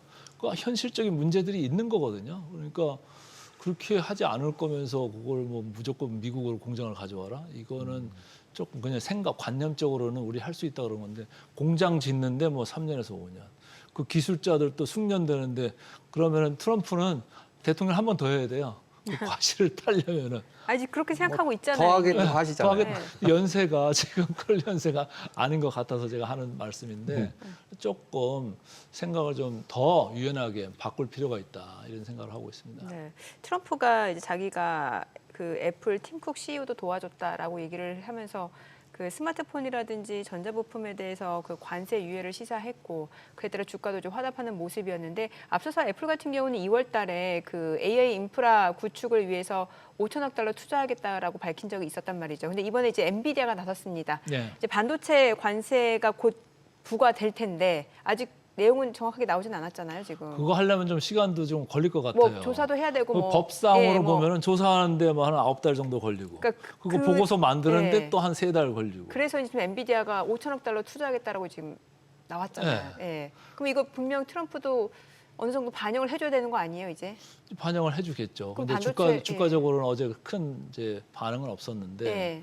어쨌든 블랙웰 이제 곧 나온다고 했던 모델이 이제 지금부터 벌써 양산을 시작한다 이런 뉴스가 이제 나오는 거고 5천억 달러 뭐 이런 거 해서는 댈러스 좀 미국 텍사스죠. 텍사스에 가가지고 이제 2개 지역에서 이제 하겠다는 건데 그거는 좀 시간이 걸리죠. 양산에서 나올 때까지 한 2년, 빠르면 2년, 늦어도 뭐 3년, 그때까지 이제 기다려야 되는 거니까 아직 시간이 필요한 거. 그러니까 주가적으로 아직 반영은 좀 덜 된 것 같은데 제가 볼 때는 엔비디아도 젠슨 황이 가가지고 로비했으니까 지난번에 예. 바뀐 거잖아요. 예, 또 예, 분위기가. 예. 그러니까 로비를 누가 먼저 측근에서 빨리빨리 하는 애에 따라 가지고 많이 달라지는 것 같아요. 네. 근데 이 뉴스에서는 저는 약간 네. 갑자기 슈퍼컴 얘기를 자꾸 하는데 네. 엔비디아가 슈퍼컴을 하느라고 5천억 불을 하겠다는데 다른 네. 것도 물론 있지만 네. 그러면은 슈퍼컴은 또 양자 컴퓨터랑 또 무슨 차이가 있으며 예를 들면 지금까지 AI 관련된 걸로 계속 밀더니 갑자기 AI는 어디 이제 더 이상 발전할 게 없는지 약간 뒷전으로 미루면서 슈퍼컴 얘기하고 양자 컴퓨터 얘기하고 이런 걸로 조금 이렇게 시선을 바꾸는 게 아닌가. 글쎄 거기까지는 제가 잘 모르겠는데 양자컴까지는 뭐 가려면 아직도 시간 멀었죠. 아직도 멀은 것 같고 슈퍼컴은 뭐 갈 수도 있는 장기적인 방향성에서 이렇게 얘기는 하는 것 같고 그걸 얘기하는 기저에는 AI 쪽에서 아무래도 수요가 뭐 이런 거 우려된다 뭐 이런저런 그렇죠. 얘기들이 있으니까 장기적인 관점에서 포석 관점에서 지금 놓고 있는 거 아니겠느냐. 그래서 그 다음에 니네 성장 동력은 그럼 어디서 올 거냐라고 했을 때는 지금 대안이 있어야 되잖아요. 그러니까 지금 슈퍼컴 얘기를 하는 것 같은데 어쨌든 뭐 살아남으려고 여기도 하고 있는 와중에 지금 이런 관세 이슈가 이렇게 터지고 있으니까 지금 여기도 충격을 엄청나게 받았던 회사가 돼버렸잖아요. 근데 여기서 다시 뚫고 올라가는 성장 동력이 있으려면 AI 이외에 뭔가 좀 하나 더 있으면은 뭐 좋지 않을까 이런 생각이 좀 내부에서 있는 거 아니겠느냐. 지금 보고 관세 있습니다. 때문에 저희가 막 이렇게 막 포커스 중심이 돼 있지만 실제로 보면은 미국 주가 AI 주가 버블이다. 뭐 PER이나 이런 게 높다. 그래서 고평가돼 있다. 이런 얘기 되게 많았었잖아요. 네. 그러면 지금 이렇게 하락을 했으면 20% 정도 하락을 했으니까 그러면 지금은 좀 낮아진 건가요? 제가 그런 거를 좀 보는 이제 선행 PER 차트 같은 거가 있는데 하나 준비를 했는데 하나씩 네. 좀 보면서 말씀을 드릴게요. 네. 지금 보시면은 화면에 나오고 있습니다. 제일 왼쪽에 뭐 여기는 이제 팔란티어죠. 165배입니다. 선행 PER이라는 거는 12개월 후의 이익을 지금 앞당겨서 지금 보는 건데 밸류에이션이 165배예요. 미국 S&P 기준으로 지금 20배 초반까지 내려왔는데 그거 대비해서 무려 8배가 여전히 높다 이런 얘기예요. 근데 최근에 주가가 상당히 강했잖아요. 네네. 그러니까 사람들은 지금 밸류에이션이나 뭐 이런 거는 관심 없고 주가 시장이 반등하면 같이 반등하는 거고 떨어지면 망하면 또 같이 망하는 거고 이런 춤을 추고 있다 이렇게 보시면 되고 테슬라 같은 경우에 지금 103입니다. 시장 평균 대비 5배가 높죠. 네. 그러니까 전기차 하나만 가지고는 저거는 그 설명이 되지 않는 거예요. 그렇죠. 저기에는 완전 자율주행 FSD나 뭐 휴머노이드나 뭐 이런 거가 들어가지 않으면 거기에 대한 기대감이 있지 않으면 저 2개 회사의 주가는 설명이 안 된다. 근데 팔란티어나 테슬라나 지금 상당히 친 트럼프 기업이잖아요. 네. 아주 그 트럼프 옆에서 있는 기업들이기 때문에 저런 그 밸류에이션이 지금 용인되고 있는 거 아니겠느냐 이런 생각이고 가운데쯤 오면 이제 애플이죠. 애플이 보면은 선행 PR이 한 27배 정도로 저렇게 나오고 있고 엔비디아로 오른쪽으로 가보면은 거긴 또 한 25배, 26배 여기까지 와 있어요. 지난번에 저기가 고점 치고 그럴 때는 33배, 34배 여기까지 갔어요. 그 33배면 좀 높네. 근데 그때는 다른 회사들도 다 뭐 30배, 35배 막 그 언저리 다 있었어요.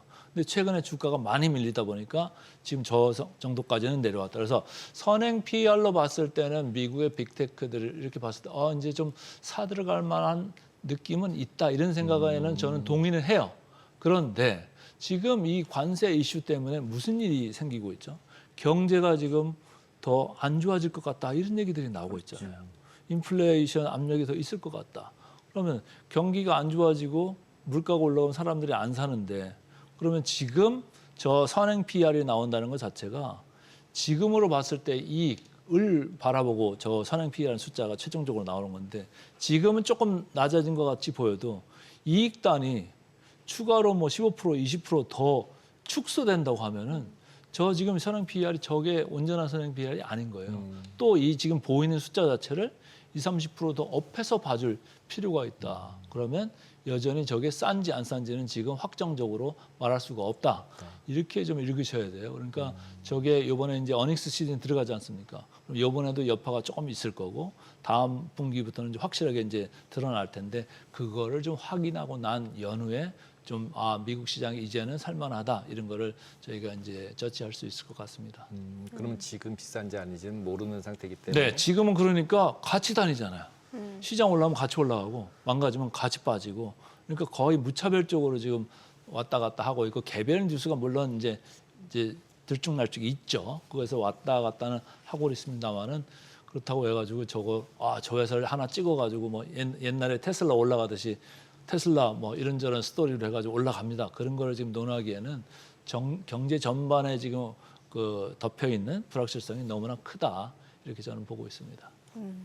미국채 수익률 좀 여쭤볼게요. 오랜만에 뭐 단기물, 장기물 좀 떨어지는 모습이었는데 사실 그동안 이제 트럼프가 관세, 이제 강경하게 나왔던 관세 정책에서 약간 조금 한 발 뒤로 물러선 듯한 스탠스를 취한 이유 중에 하나가 국채 수익률이 최근에 워낙 올라가기 때문에 그런 거 아니냐라는 얘기가 있었는데 어때요? 그 채권 시장 흐름에 대해서는 어떤 의견을 갖고 계세요? 지금? 그러니까 채권 시장이 들쭉날쭉했는데 지난번에도 네. 5%를 향해서 갈 것 같이 예. 하다가 또 갑자기 방향을 틀어가지고 쭉 밀렸다가 또 4% 밑으로 처지나 했더니 어느덧 또 4.5를 또 찍고 왔다 갔다 지금 계속 하고 있잖아요. 근데 그 원인들이 뭐 중국에서 국채를 집중적으로 매도를 하면서 미국을 물먹이려고 지금 하고 있다라든지 아니면 헤지 펀드들이 지금 돈이 모자라 가지고 미국 국채를 갖다가 빨리 현금화 해가지고 지금 담보 메꾸려고 하고 있다라든지 아니면 또 최근에 나온 거는 일본이 미국 국채 최대 보유국이잖아요. 그렇죠. 예. 거기도 지금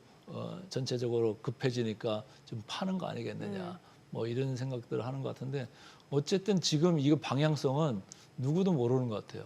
왜냐하면 수급의 이슈에 지금 좌지우지 될 가능성이 있다. 그런 거를 저는 좀 강하게 지금 보고 있고 거기에 플러스 해가지고 최근에 미시간대에서 인플레이션 기대 심리나 뭐 이런 거 보면은 쭉쭉 올라가잖아요. 네네. 지금 5%대를 뚫고 올라갔잖아요. 그럼 이게 어떤 사람들은 야, 좀 있으면 그 다음 달에 보면 뭐 10% 가는 거 아니야? 지금 트럼프 말대로 한다고 하면 뭐 더 가는 거 아니야? 이런 의심을 하는 사람들이 많이 있어서 지금 10년물이 뭐 4.5대 밑에서 약간은 멈춰 있습니다만은 30년물은 또 아니잖아요. 또 다른 모습을 보이고 있고. 그러니까 지금 그런저런 이슈들이 계속적으로 시장에 잠재해 있고 언제든지 불거져 나올 수 있다. 이런 상황이 흘러가고 있는 가운데 일본 엔화가 자꾸 너무 급하게 강해지고 있다. 이러면 엔캐리 자금들도 문제가 생기잖아요. 그렇죠. 엔캐리 자금으로 문제가 됐던 게 작년 8월 5일 했잖아요. 블랙 먼데이가. 네네. 청산 펀드가 2개가 청산하면서 그렇게 급하게 요동을 치면서 전 세계를 또 나락으로 보냈던 건데 지금 아직까지 엔캐리 자금의 청산이나 뭐 이런 거 다시 돌아간다 이런 얘기는 아직 나오고 있지는 않습니다만 그런 우려도 있는 거예요. 시장 안에는 언제든지. 그래서 이런 거 저런 걸 따질 때는 지금 어떻게 보면 최근에 뭐 매도 정점에서 에쿼티 시장이 조금은 좋아졌다고는 하지만은 여전히 지뢰밭 증시일 가능성이 좀 있고 이게 아까 얘기한 대로 경기 침체로 만약 간다고 하면은 1, 2분기 정도는 뭐 각오를 해야 된다. 어닝스 시즌마다 실망적인 스러운 기업 실적이 나올 수가 있다. 그걸 좀 유념했으면 좋겠습니다. 지금 가이던스들은 계속 내려가고 있나요? 어닝 가이던스나 이런 것들은? 가이던스를 이제는 안 하는 회사들도 나오고 있잖아요. 이제 아예 안 네, 해요? 네. 자기들도 모르니까. 아니 저렇게 플렉서블하고 저렇게 트럼프가 유연성 있게 아침에 다르고 저녁에 다르고 그 다음날 또 달라지는데 이거를 어떻게 알겠어요? 네. 그리고 지금 갑자기 며칠 상관에 한 달 상관에 지금 중국에서 수입하겠다고 오던했던 것도 야 거기 지금 선박 지금 다 실었니? 안 떠났으면 거기 있으면 좋겠는데 안 받겠다고. 그런 지금 지경까지 갔기 때문에 지금 본인들도 모르는 거예요. 그리고 진정한 불확실성에. 예. 그런데 어떻게 계획을 수립을 하겠습니까? 그리고 투자라는 것도 돈 벌 자신이 있어야지 투자를 하는 거 아니에요? 근데 지금 정책이 어디로 갈지도 모르고 이렇게 조변석계하고 있는데 투자 계획이 이게 서가지고 실행이 될 수 있을까요? 쉽지 않을 거라고 봅니다. 그러니까 아까 얘기한 뭐 엔비디아나 이런 투자 계획들도 나오는 것도 뭐 의향을 얘기하는 거 진짜 이게 실행이 될지 안 될지 그리고 빨리 그게 정시에 이렇게 될지 안 될지는 가봐야 할 거예요. 일단은 그 로비를 하면서 이런 거 저런 거를 가서 좋게 얘기를 하면서 잡고 트럼프 마음을 좀 바꾸게 하는 그런 효과를 보려고 지금 하는 게 아니겠느냐 이렇게 보고 있습니다. 그 무역 확장법 232조 이게 보니까 이제 미국 입장에서 수입품이 국가 안보에 위험이 되는지 여부를 판단하겠다라는 거잖아요. 근데 반도체와 의약품을 그렇게 판단하겠다는 건데 뭐 반도체는 뭐 어떤 뭐 AI 패권 쪽에서 그럴 수 있다고 치겠는데 의약품도 국가 안보에 의약품도 지금 뭐 중국에서 네. 그거 비중이 점점 높아지고 있잖아요. 지금 뭐 30%대까지 올라와 있다 이런 얘기를 네. 하니까 아니 지난번에 코로나 못 보셨어요? 아, 그거 처음에 발발한 데가 어디예요? 중국이잖아요. 근데 처음에 우한 코로나라고 네, 했잖아요. 그래서 우한 코로나라고 네. 했잖아요. 무한이라는 데서 이제 그게 발발을 했는데 그거 실험하다가 그런 거잖아요. 네. 그게 만약에 진짜로 무기화 된다고 그러면 어떻겠어요? 상당한 거잖아요. 그때 미국이 국경을 갖다 봉쇄하고 그랬었잖아요. 그래서 그런 거는 저는 뭐 확실한 이유가 될 수가 있다 이런 생각을 하는데 오히려 저는 반도체는 네. 아니 자기들이 반도체. 다 갖다 쓰는데 그러니까요. 그거 네. 막으면 어떡하려고 그래. 네. 근데 다행히 뭐 조사하는데 9달에 리액션 나오는데 1년 이상이 걸릴 수가 있다고 하는 건데 그 전에 이제 나올 수도 있겠죠. 그래서 이런 건 조금 너무 그냥 무차별적으로 이렇게 계속 그러니까. 시장에다가 대놓고 얘기하는 거는 저는 문제가 있다 이런 생각이고 프로덕트 바이 프로덕트 그러니까 건별로 네. 조금 선별해가지고 이렇게 하는 게 어떻겠느냐 이런 생각입니다. 어저께 이제 좀 시장에서 묻혔는데 이제 반독점 얘기가 원래 작년에는 굉장히 많았잖아요. 뭐 구글, 메타 네. 다 반독점이 네. 있었는데 어저께 보니까 메타가 반독점으로 이제 뭐 인스타그램이랑 왓츠앱을 없애라, 분할해라 뭐 이런 얘기가 나왔는데 반독점이 이렇게 드러나면 이제 M7이 아니라 그 차별화되면서 뭔가 시장이 좀 바뀌는 경향이 생길 가능성도 있지 않나요? 저는 M7 주가의 영향력이 뭐 약화는 이제 많이 됐잖아요 최근에. 근데 앞으로도 뭐 여전할 거라고 봐요. 반독점 이슈로 중간중간 태클을 걸겠지만은 대체를 그러면 대체제가 없다. 누가 할 수 있을까요? 그 시장 내에서의 지위 자체를. 그래서 반독점 이슈가 있어가지고 뭐 돈을 페널티를 내라, 뭘 해라, 뭐 유럽에서도 그럴 거고, 뭐 중국에서도 그럴 거고 이렇게 이슈가 계속 나올 수는 있습니다만 완전 쪼개가지고 분할해가지고 옛날같이 네. 따로 가라. 그거는 시간도 많이 걸릴 거고, 또 대체할 그 회사나 뭐 그런 것들도 시장 내에서 찾기가 쉽지 않을 거고 그래서 지금 뭐 M7의 시가총액 비중이 이미 뭐 S&P 기준으로 뭐 50% 넘은 지가 오래됐잖아요. 네. 그러니까 쉽지 않을 거다. 그래서 이 M7의 주가가 어떤 날은 막 3, 4% 올랐다가 어떤 날은 뭐 3, 4% 내렸다가 그런 경우가 지금 상당히 많아져서 시장의 변동성이 높아지고 있다. 또 그 이후에는 ETF 펀드들이 2배짜리, 3배짜리 뭐 이런 게 되게 많아졌잖아요. 많죠. 그러니까 막 이런 것들 때문에 변동성이 지금 춤을 추고 있는 거예요. 그럼에도 불구하고 M7의 영향력은 여전할 거다. 왜? 돈들이 계속 그쪽으로 들어가고 있잖아요. 투자가 되고 있으니까. 네, 투자가 되고 있으니까. 아. 그리고 그 본인들도 최근에 관세 이슈 때문에 주머니가 텅텅 이제 점점 비니까 테슬라 오너 같은 경우도 뭐 전 세계 1등 부자였다가 돈을 엄청나게 까먹었다가 다시 좀 복구 좀 하고 그러는 상황이 돼버렸잖아요. 그러니까 그런 것으로 봤을 때는 그 사람들도 뭐 팔란티어도 그렇습니다만은 자사주 또 매입이나 뭐 이런저런 걸 하면서 다시 시장 지위를 계속 유지하려고 주가를 유지하려고 왜 자기 재산하고도 직접적으로 연관이 있잖아요. 그러니까 그런 리액션들이 좀 나올 수가 있을 것 같다 이런 생각입니다. 왜 보면은 연초에는 한참 막 유럽 증시 좋았고 중국도 좀 상대적으로 괜찮았고 최근에는 좀 쉬어가는 흐름인데 이제 앞으로는 어떤 변화가 좀 있을 거라고 보세요. 어떻게 보세요? 글로벌 증시 흐름 자체 판도가요. 미국에 많이 좀 종속되는 게 아니겠느냐. 예. 미국의 흐름에 이런 아. 생각을 해요. 우리 시장은 작년에는 되게 안 좋았잖아요. 네네. 근데 올해 초 뭐 한 1월, 2월은 오히려 반대로 상당히 강했었잖아요. 예. 뭐 오늘 기준으로만 봐도 우리 시장은 연초 대비해서는 이제 플러스로 이제 돌아와 있잖아요. 약간 뭐 경미하긴 합니다만은. 근데 미국의 영향권에서 자유롭지 못할 것 같아요. 당분간. 그리고 우리 시장 같은 경우는 지금 뭐 삼성전자, SK 하이닉스가 앞서서 있습니다만은 바닥권에서 탈출은 했습니다만 이렇게 탈출하는 느낌이 아주 강하고 뭐 이런 건 없잖아요. 네네. 그리고 우리 시장 같은 경우에 보면은 지금 미국하고 대화할 수 있는 채널이 격이 되게 낮잖아요. 그렇죠. 예, 그래서 야 이거 하려면은 대선 6월 3일 날 끝나고 그거 나고도 뭐 또 한참 있어야 되는 거 아니냐 이런 생각이고 그걸 지금 뭐 어쨌든 대통령 권한대행이 지금 얘기를 한다고는 대화를 하겠다고는 합니다만은 일각에서는 야 그거 빨리 응할 필요가 없다. 시간을 늦춰라. 그들 패에 지금 말려들지 말고 더 시간을 늦추면 늦출수록 더 유리해질 수 있다. 그런 반면에 미국 쪽에서는 빨리 오는 나라일수록 더 페이버를 줄 거다. 뭐 이런 얘기들 하잖아요. 그래서 하여튼간 지금 서로 머리 싸움을 하고 있는데 우리 시장에는 어쨌든 미국 시장의 영향력이 여전하기 때문에 저는 당분간은 조금 조심을 하면서 그렇게 V자로 올라가는 그런 장보다는 좀 탐색하는 장이 왔다 갔다 하는 진동하는 장이 되지 않을까 이렇게 보고 있습니다.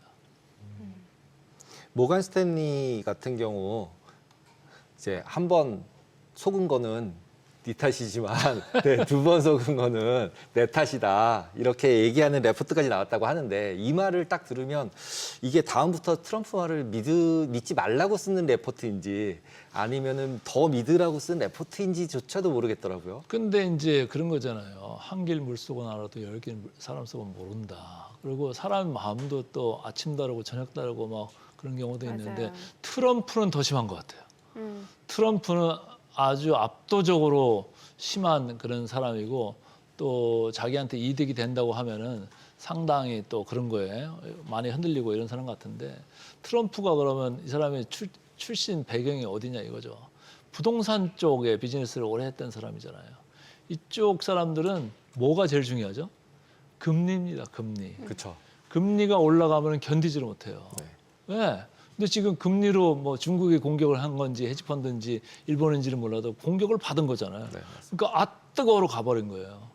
야 이게 내 생각만큼 이렇게 안 가네. 그리고 옆에 보좌진이 야 막 금리 떨어진다고 그랬잖아. 근데 안 떨어지고 다시 오르는데 이게 뭐 어떻게 된 거야? 그러니까 다시 이제 벤센터한테 가가지고 채권쟁이니까 그쪽은 야 이거 설명 좀 해줘봐. 그러니까 시장은 이렇고 저렇고 저렇고. 그래서 야 이거 이 사람 말을 들어야 돼. 이 사람 말을 들어야 돼. 그러니까 강경파로 갔던 생각들이 지금 다시 시장의 견해를 많이 반영하고 있는 벤센트로 오다 보니까 지금 정책이 완전히 혼선을 빚는 이런 상황이 된 거예요. 그러니까 이러지도 못하고 저러지도 못하고 자기가 뱉어놓은 말도 있고 막 갖다 행정명령 서명해 놓은 거는 있는데 이걸 갖다가 꺾지를 못하잖아요.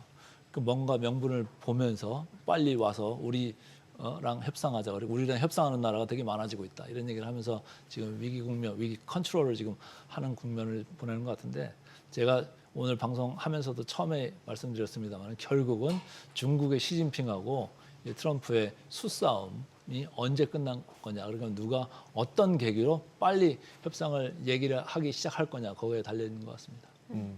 저는 좀 약간 단도직입적으로 여쭤볼게요. 오늘 지금 시장이 조금씩 그래도 뉴욕 증시예요. 이렇게 좀 올라가잖아요. 지금 그러면은 만약에 어느 정도 수익이 나신 분들이라면은 좀 수익 실현을 하고 왜냐면 불확실성이 워낙 크니까 그렇게 하는 게 나을지. 수익이 나신 분들은 최근에 바닥에서 뭐 3배수 ETF나 뭐 떨어졌을 아주 때 사신 분들. 고위험 상품에 하신 분들일 거예요.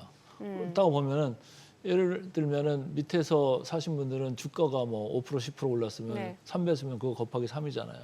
그런 분들은 연간 기대 수익률이 그분들의 기대 수익률이 뭔지는 몰라도 당연히 차익 실현해야 되는 거 아니겠습니까? 뭘 얼마나 보시려고 그거를 기대를 할까요? 아니면 또 이제 시간을 매수하시는 분들이 있어요. 이렇게 네. 쌀 때마다 조금씩 네. 매수하겠다 하시는 분들. 그러니까 각 개인마다 투자 그, 성향. 성향들이 완전히 그렇긴 달라가지고 하죠. 어떤 분들은 왕창 밑에서 넣는 사람이 있고 어떤 분들은 위에서 왕창 물리고 물려가지고 계속 물타는 분들이 있고 아주 다 다르기 때문에 그 이해관계를 제가 딱 한마디로 말씀드릴 수는 없죠. 네. 그러나 기대 수익률에 대한 눈높이는 과거에 비해서는 많이 낮춰라. 저는 그 얘기를 해드리고 싶네요. 알겠습니다. 오늘 내용 여기까지 듣겠습니다. 잘 들었습니다. 그렇습니다.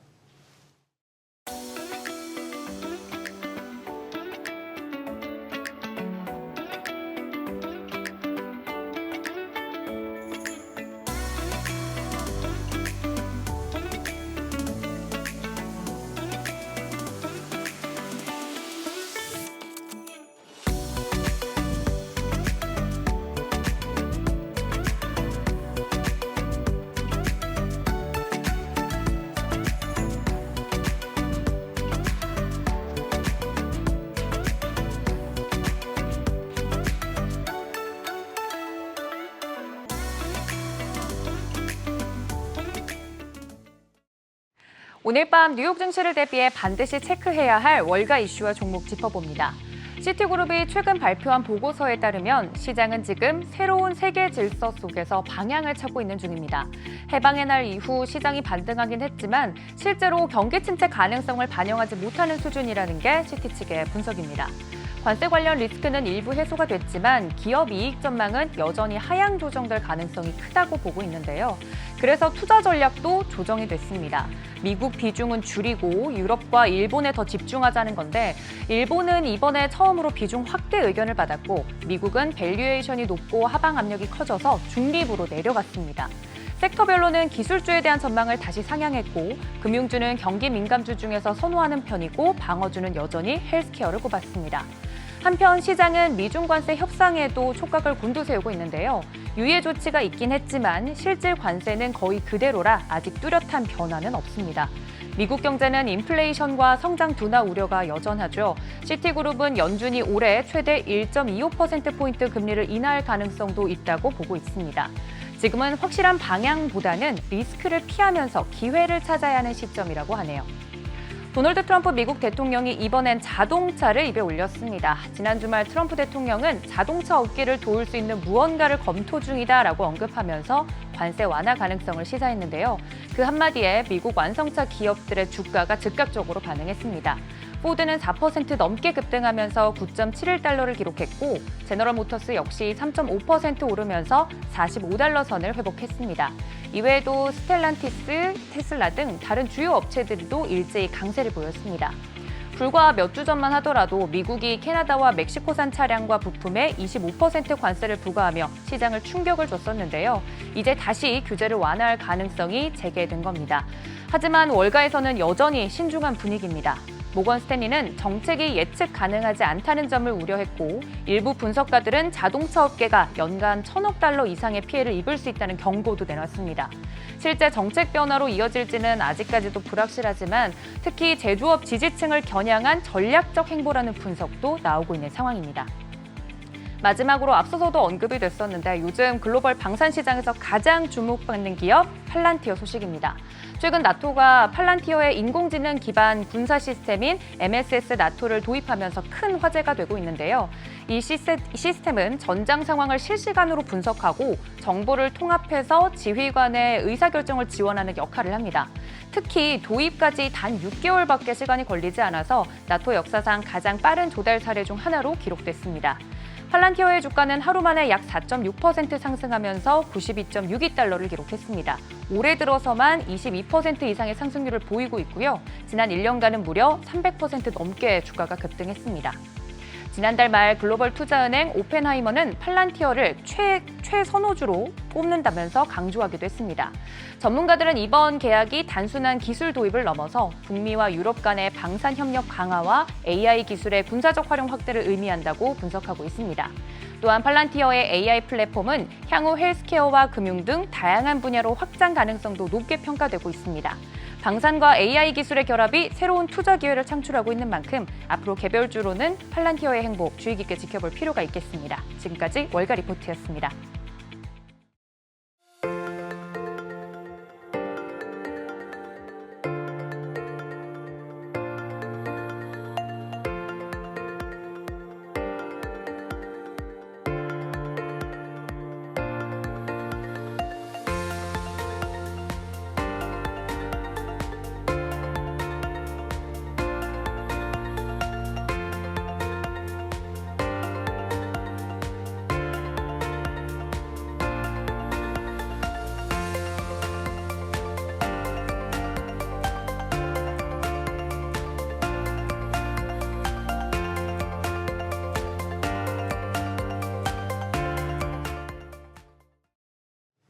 실리콘밸리의 빅테크들이 잔인한 4월을 보내고 있습니다. 반독점 소송이 잇따라 시작된 데다가 트럼프 행정부의 관세 정책으로 타격을 최소화하기 위한 대응책 마련에 분주한데요.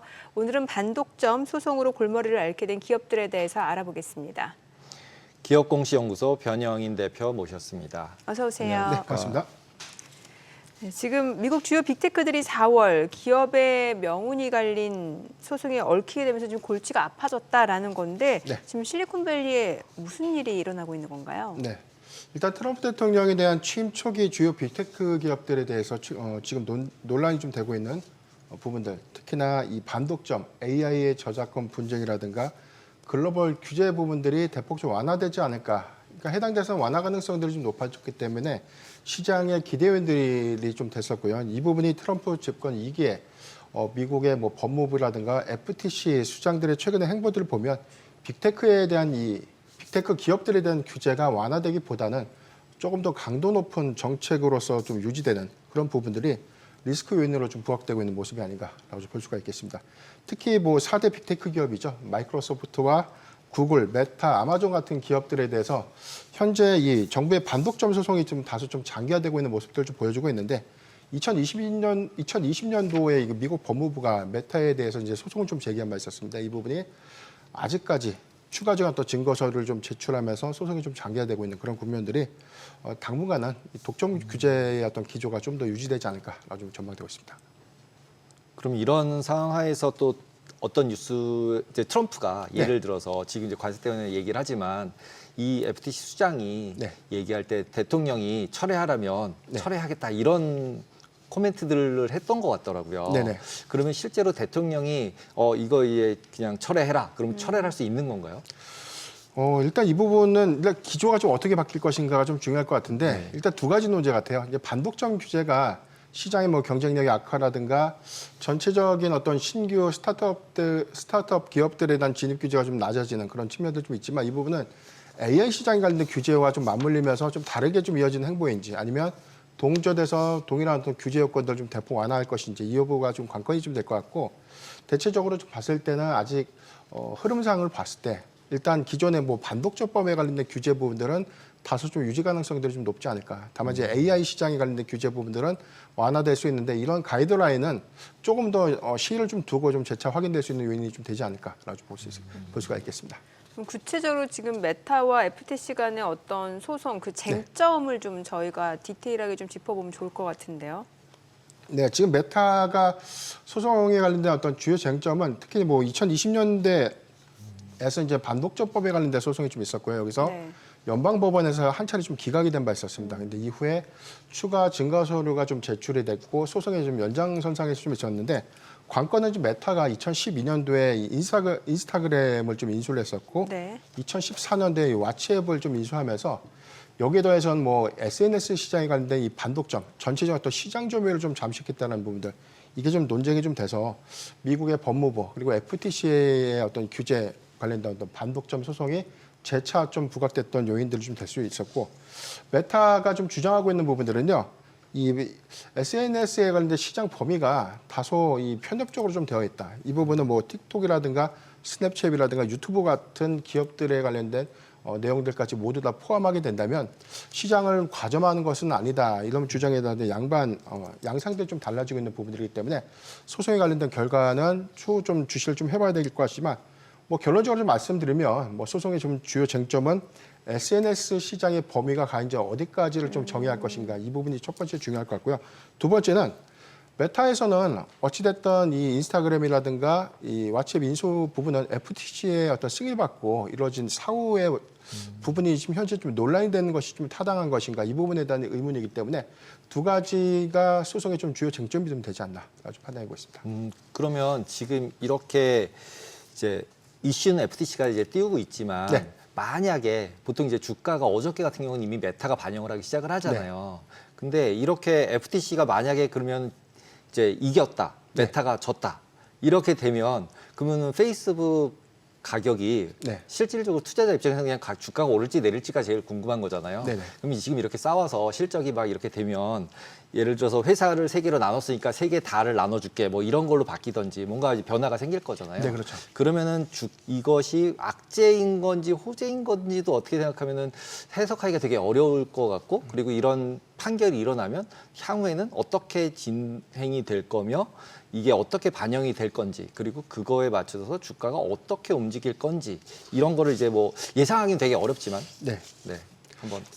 네, 일단 뭐 메타가 연방법원에서 뭐 최종적으로 좀 패소를 좀 하게 된다면 중요한 건 이제 과징금 부과를 좀 논의를 하더라도 가장 뭐 시장에서 우려할 수 있는 부분들 다만 좀 시장의 전망치가 인스타그램과 이제 왓츠앱에 대해서 강제 매각 방식이 아니라 강제 분할 명령 가능성들이 높아진 부분이죠. 이런 부분들은 일단 뭐 전반적으로는 메타 자체의 어떤 기업 가치가 단기적으로 훼손될 수 있는 요인이죠. 이게 분사의 개념으로 우리가 좀 이해를 해야 되는 것이 맞는지 아니면 메타 전체에 대한 이 총 가격에 대한 가치 훼손을 좀 봐야 되는지 이 차이가 좀 있을 것 같고요.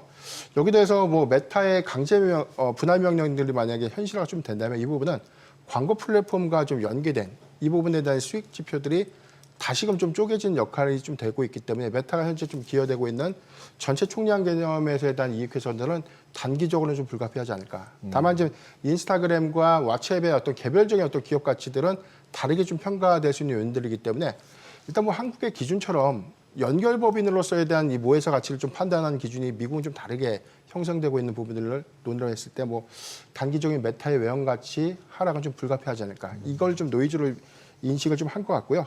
두 번째는 SNS 플랫폼의 경우에는 일단 뭐 사용자에 관련된 서비스 유저를 수익원으로 좀 인식하지 않는 기준들 이 부분은 즉 뭐 파트너사들에 대한 광고 수익을 주 매출원으로 좀 인식하고 있는 기준들이기 때문에 이게 메타의 많은 부분들을 포함하지 않고 인스타그램과 왓츠앱으로 좀 나눠서 분리가 좀 된다면 수익 지표의 어떤 악화 내지는 훼손은 좀 불가피하지 않을까 좀 전망해 보겠습니다. 네.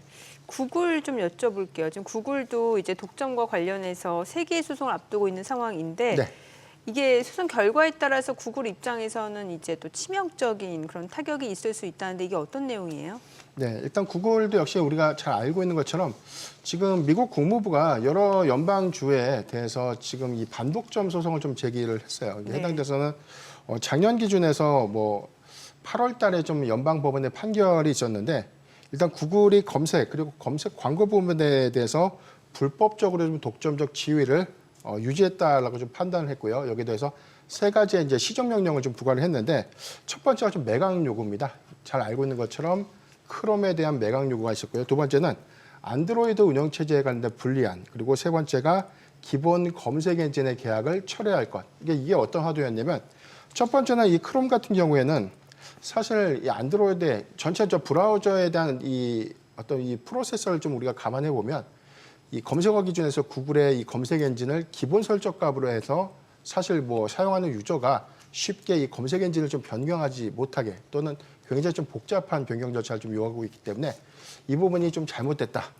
이렇게 좀 규정을 한 것이고 두 번째 안드로이드에 관련된 운영체제의 분리 부분들은 지금 검색 엔진 서비스 부분과 연동돼서 거의 뭐 한 글로벌 뭐 점유율 지면 한 75%, 미국에서 한 61% 정도에 대한 이 과점 체제에 관련돼서 안드로이드도 이제 이 부분을 독점을 좀 운영했다. 이 부분이고 세 번째는 기본 검색 엔진 계약이라고 해서 애플이라든가 삼성전자의 이제 일부 계약을 좀 체결해서 기본적으로 탑재가 좀 가능한 검색 엔진을 구글로 좀 설정하는 그런 부분들이 철회되어야 한다라는 결정이 좀 있었고 이 부분에 관련된 어떤 시정 요구가 이번 달에 좀 심리가 좀 진행 중이기 때문에 이 부분은 8월에 최종 결정을 좀 앞두고 있다는 관점에서 단기적 어떤 체크 포인트가 좀 되지 않을까 좀 볼 수가 있겠습니다. 지금 기본적으로 이제 검색 엔진을 독점해서 쓰고 있는 것 때문에 네. 결국 지금 이런 소송들이 계속 일어나고 있는데 지금 이제 챗GPT 나오고 퍼플렉시티 나오면서 네네. 검색 시장 자체가 다 바뀌어버리고 있잖아요. 그러게요. 그러면은 시간이 지나면서 이렇게 20년부터 10년간 열심히 소송을 걸었는데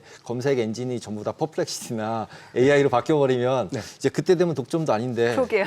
네, 독점도 아닌데 이걸 뭘 이제 와서 이렇게 계속 싸우고 있는지 그리고 이제 만약 이렇게 오히려 그것보다는 구글이나 이런 데가 크롬이 됐던 뭐가 됐든 이런 검색 엔진 자체가 AI로 바뀌어 갔을 때 실제 구글이 어떠한 임팩트를 더 받을까? 왜냐면 검색으로 광고를 했던 건데 네.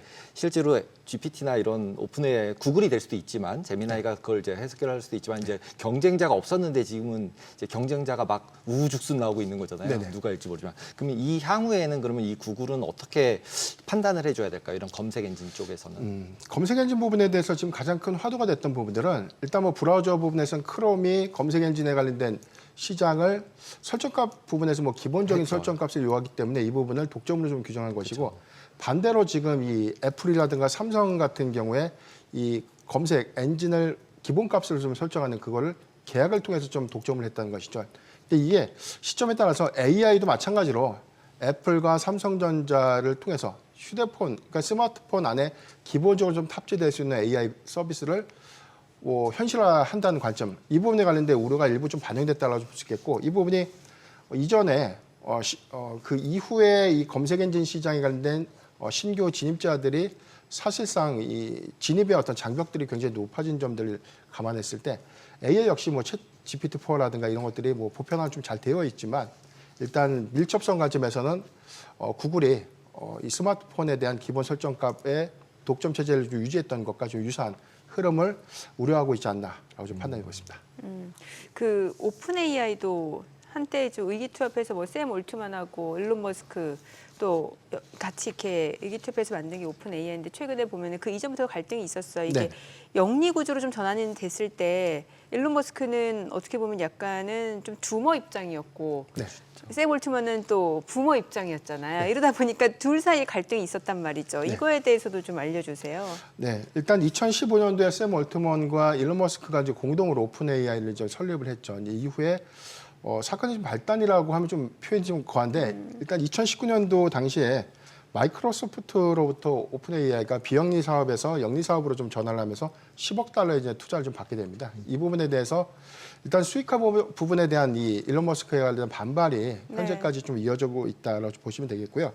이 부분을 뭐 일론 머스크가 뭐 배신 행위를 좀 간주했다라는 것들을 우리가 좀 확인했는데 여기 더해서는 뭐 작년 2월이죠. 샘 올트먼과 오픈 AI를 좀 대상으로 해서 소송을 좀 제기를 했습니다. 해당되는 부분들은 뭐 계약을 위반했다라는 세 가지만 좀 품목에 세 가지 어떤 안건이었는데 첫 번째는 오픈 AI의 정체성이 훼손된 점, 그리고 두 번째가 AI 기술 공개를 해야 된다. 그리고 세 번째가 마이크로소프트에 관련된 지배권 여부. 그러니까 이게 세 가지에 관련돼서 신뢰성 그리고 여기 관련된 이 계약 위반을 샘 올트먼이 했다. 이렇게 좀 규정을 한 것이고 여기에 대해서도 뭐 샘 올트먼이 좀 반소를 했습니다. 뭐 일론 머스크가 테슬라와 오픈 AI에 관련된 어떤 지배권 내지는 뭐 결합 이슈를 시도했다라고 좀 주장을 하면서 현재 반소가 좀 되어 있는 상태이기 때문에 해당되는 부분들은 향후에 어떤 법원에서 공방들이 좀 더 해결되지 않을까라고 볼 수 있는데 일단 뭐 화두가 되고 있는 부분들은 마이크로소프트가 이후에 추가적인 어떤 투자를 좀 단행된 상태에서 이 지배권의 상실을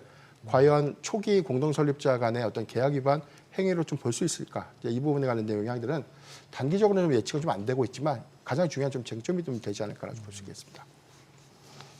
그러면 이제 트럼프 같은 경우 이제 2기 진입하면서 기본적으로 이제 규제 완화를 기대하면서 이제 나머지 테크 기업들이 줄대기를 했잖아요. 네. 로비도 많이 하고 정치 자금도 많이 주고 그랬는데 지금 실제로 이제 베니핏을 받지 못하고 있잖아요. 네, 그렇습니다. 그러면 이 상황에서 결국은 어떤 선택들을 할 수 있을지 일단 얘기해 주시면 좋을 것 같습니다.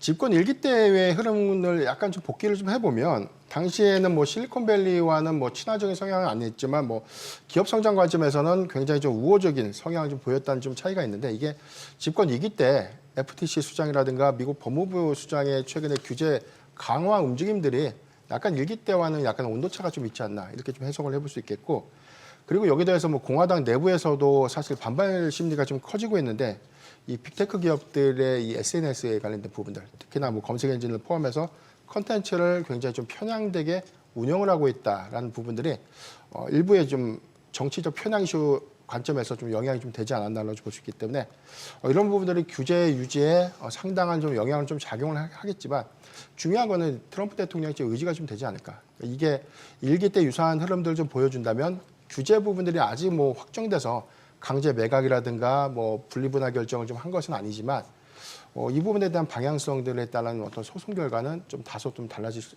있는 어떤 영향이 좀 되지 않을까. 다만 이제 정책적인 부분들이 최근에 뭐 정치적 기조를 좀 논의를 또 하더라도 일단 뭐 반독점법 규제 부분에서는 일관된 정책 부분들, 그래서 규제 여건들 관점에서는 시장을 뭐 강제 매각이라는 어떤 뭐 초강수보다는 다소 이제 다른 부분에 관련된 시정 조치가 좀 완화될 수 있는 움직임들 이것도 중요한 좀 체크 포인트가 좀 되지 않을까라고 보고 있습니다. 지금 실제로 AI 관련해서 트럼프가 밀어주고 있기 때문에 그리고 네. 이제 머스크를 뽑아서 이제 도지를 하고 있잖아요. 네. 그리고 그거에 기본적으로 AI가 사용되고 있다라고 얘기를 하고 있고요. 그러면 그 상하에서 트럼프 입장에서는 테크 기업들을 계속적으로 밀어주고 서포트를 해서 그 마피아들을 지원을 해야 된다. 페이팔 마피아들을 지원할 수밖에 없지 않냐라고 얘기를 해서 마지막에 뭔가 이제 뒤집어 줄 것 같은 정책을 아까 처음에 말씀드린 것처럼 이제 트럼프가 마지막에 그냥 다 철회해라. 네. 뭐 이런 명령 같은 게 나올 수 있는 가능성이 실제로 있을까요? 우선 뭐 반독재 규제 이 부분은 뭐 검색 엔진, 광고, 그다음에 SNS 관련된 플랫폼 이런 시장 부분에서 AI 분야까지 확장되지 않을까 이게 가장 큰 시장의 우려감인데 일단 여기까지는 좀 규제 완화 부분들 특히나 뭐 취임 초기부터 그리고 취임 이후에 AI 부분에 대한 규제 완화 세부적인 어떤 가이드라인 발표는 좀 되고 있지는 않지만 전반적인 어떤 기조들은 좀 명확하지 않을까. 그러니까 대체적으로 보면 트럼프 대통령이 AI의 인프라 투자를 좀 약속했고 여기에 대해서는 AI 패권을 미국이 좀 주도해서 좀 가져가야 된다는 이런 강경한 입장들을 좀 확인해 봤을 때는 AI 관련된 어떤 규제라든가 기술 규제들은 크게 좀 완화될 수 있는 가능성은 저는 어느 정도 긍정적인 좀 기대 요인들이 좀 되지 않을까. 근데 다만 이제 이 부분을 좀 논의를 해서 뭐 검색 시장이라든가 플랫폼 시장까지 좀 위축시키는 부분들 우리가 크게 좀 동조해서 보면 이 부분도 AI와 좀 결합된 서비스화를 좀 이루고 있다는 관점에 대한 해석을 다르게 좀 해야 될 것 같은데 여기에 새로운 어떤 가이드라인을 좀 적용하게 된다면 실질적으로 뭐 반독점법에 대한 규제도 상당히 좀 완화될 수 있는 그런 부분들을 우리가 좀 주목을 해봐야 될 것 같고요. 그렇지만 뭐 미국의 트럼프 대통령의 전반적인 어떤 친화적인 어떤 이 기업에 관련된 스탠스 기조를 우리가 좀 확인해 봤을 때는 저는 일부 완화 가능성들은 어느 정도 좀 기대해 볼 수 있는 포인트가 좀 되지 않을까. 그럼 이번에 하락하면은 빅테크를 다시 매수하는 것도 괜찮을 수 있겠네요. 그렇죠. 뭐 최악의 상황들보다는 강제 매각 관점에서 이게 뭐 구글을 사실 뭐 검색 엔진 부분들 특히나 뭐 크롬이라는 핵심 브라우저를 강제 매각한다는 것은 저는 그건 너무나 과도한 좀 조치가 좀 되지 않을까. 미국의 입장에서 글로벌 시장 점유율 한 71% 넘는다는 건 굉장히 큰 점유율을 미국 스스로 이 부분에 대한 이해관계를 깨고 약화시킬 것인가 이 관점에서 해석을 해봐야 될 것 같고요.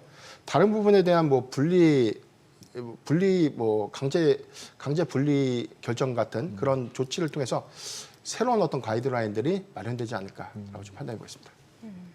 저는 이제 그 주로 미국의 그 AI 쪽 하면 빅테크들 이게 또 수출 비중이 워낙 크잖아요. 그러면 이게 지금 저희가 이야기 나눈 것과는 약간 좀 다른 결일 수는 있겠습니다만 뭐 관세 정책 계속 얘기 나오잖아요. 이러다 보면은 아무래도 수출 기업들 같은 경우는 영향이 있을 수밖에 없는데 그럼 빅테크도 타격은 불가피할 텐데 괜찮을까요? 관세 관련된 부분이요. 당연히 그 부분들은 사실 저는 미국의 입장에서만 좀 해석을 좀 해봐야 될 것 같아요. 전반적으로 뭐 상관세 관련 일부 부분들은 집권 일기 때도 초기에 관세 관련된 리스크가 현실화가 됐고 이 부분은 시장에 상당한 영향을 좀 작용했는데 종국적으로는 이 관세에 관련된 협상을 통해서 대다수가 뭐 면세를 좀 받거나 관세율을 좀 낮췄다는 그런 부분들을 확인해 봐야 될 거고 이번 기조도 유사한 흐름들을 유지하지 않을까. 그러니까 대체적으로 미국의 이익에 좀 반하는 부분들 특히나 중국에 대한 뭐 고부가관세 부분이 애플의 뭐 아이폰 가격을 크게 좀 상향시킬 수 있는 부분들이 최근에 일부 제품에 관련된 상호관세를 면제하는 그런 부분들처럼 일단 상호관세 유예 90일 기간 안에 동안은 뭐 개별적인 어떤 국가들과에 대한 관세 협상을 통해서 충분히 저는 뭐 면세되거나 인하될 수 있는 요인들을 좀 주목을 해보면 미국의 영향도도 다시금 좀 내려갈 수 있는 요인이 좀 되지 않을까.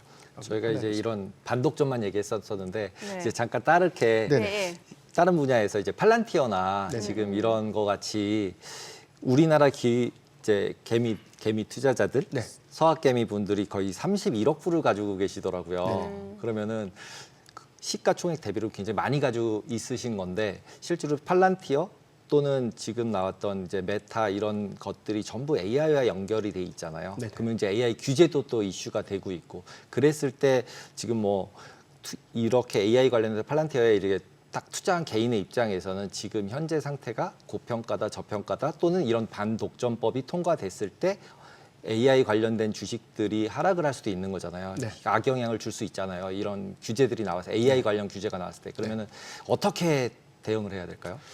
저는 지금 AI 관련된 모멘텀이 훼손된 상태에서 주가가 하락한 것이 아니라 전체적으로 뭐 미국 빅테크 기업들에 대한 주가 하락들은 관세 부과 리스크가 상당히 크게 좀 작용했다라고 볼 수 있겠고 이 부분은 인플레이션이 상방 압력을 좀 받는 점 여기에 대해서 뭐 경기 침체 관련된 시그널들이 전반적인 조정에 좀 빌미가 됐다라고 좀 판단해 볼 수 있기 때문에 지금 AI와 견조한 수조라든가 빅테크 기업들에 대한 캐펙스 투자 기조가 좀 유지된다는 전제라면 전 충분한 좀 기대 요인들 그래서 오히려 이게 시장의 방향성들이 관세 리스크가 좀 완화되거나 전반적인 완충작용을 했던 리스크 요인들이 크게 좀 완화되는 구간이라면 반등의 트리거가 좀 될 수 있는 부분들은 AI에 다시 새로운 어떤 모멘텀이 좀 부각될 수 있는 요인들인데 시장의 어떤 확장 관점에서 지금 일시적인 어떤 뭐 피크라든가 성장성이 좀 제한될 수 있는 어떤 여건들보다는 AI 시장을 뭐 이 반독점법처럼 뭐 크게 좀 규제하는 그런 어떤 정책의 변화가 없다는 전제라면 저는 추가적인 AI에 관련된 어떤 모멘텀, 기대 요인들은 앞으로 계속해서 좀 주목해봐야 되지 않을까.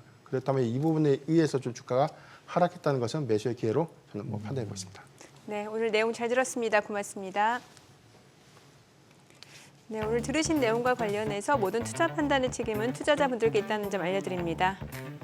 머니쇼 오늘 여기까지입니다. 여러분의 모든 경제 SBS 비즈가 함께하겠습니다. 저희는 내일 오후 3시에 찾아뵙겠습니다. 고맙습니다.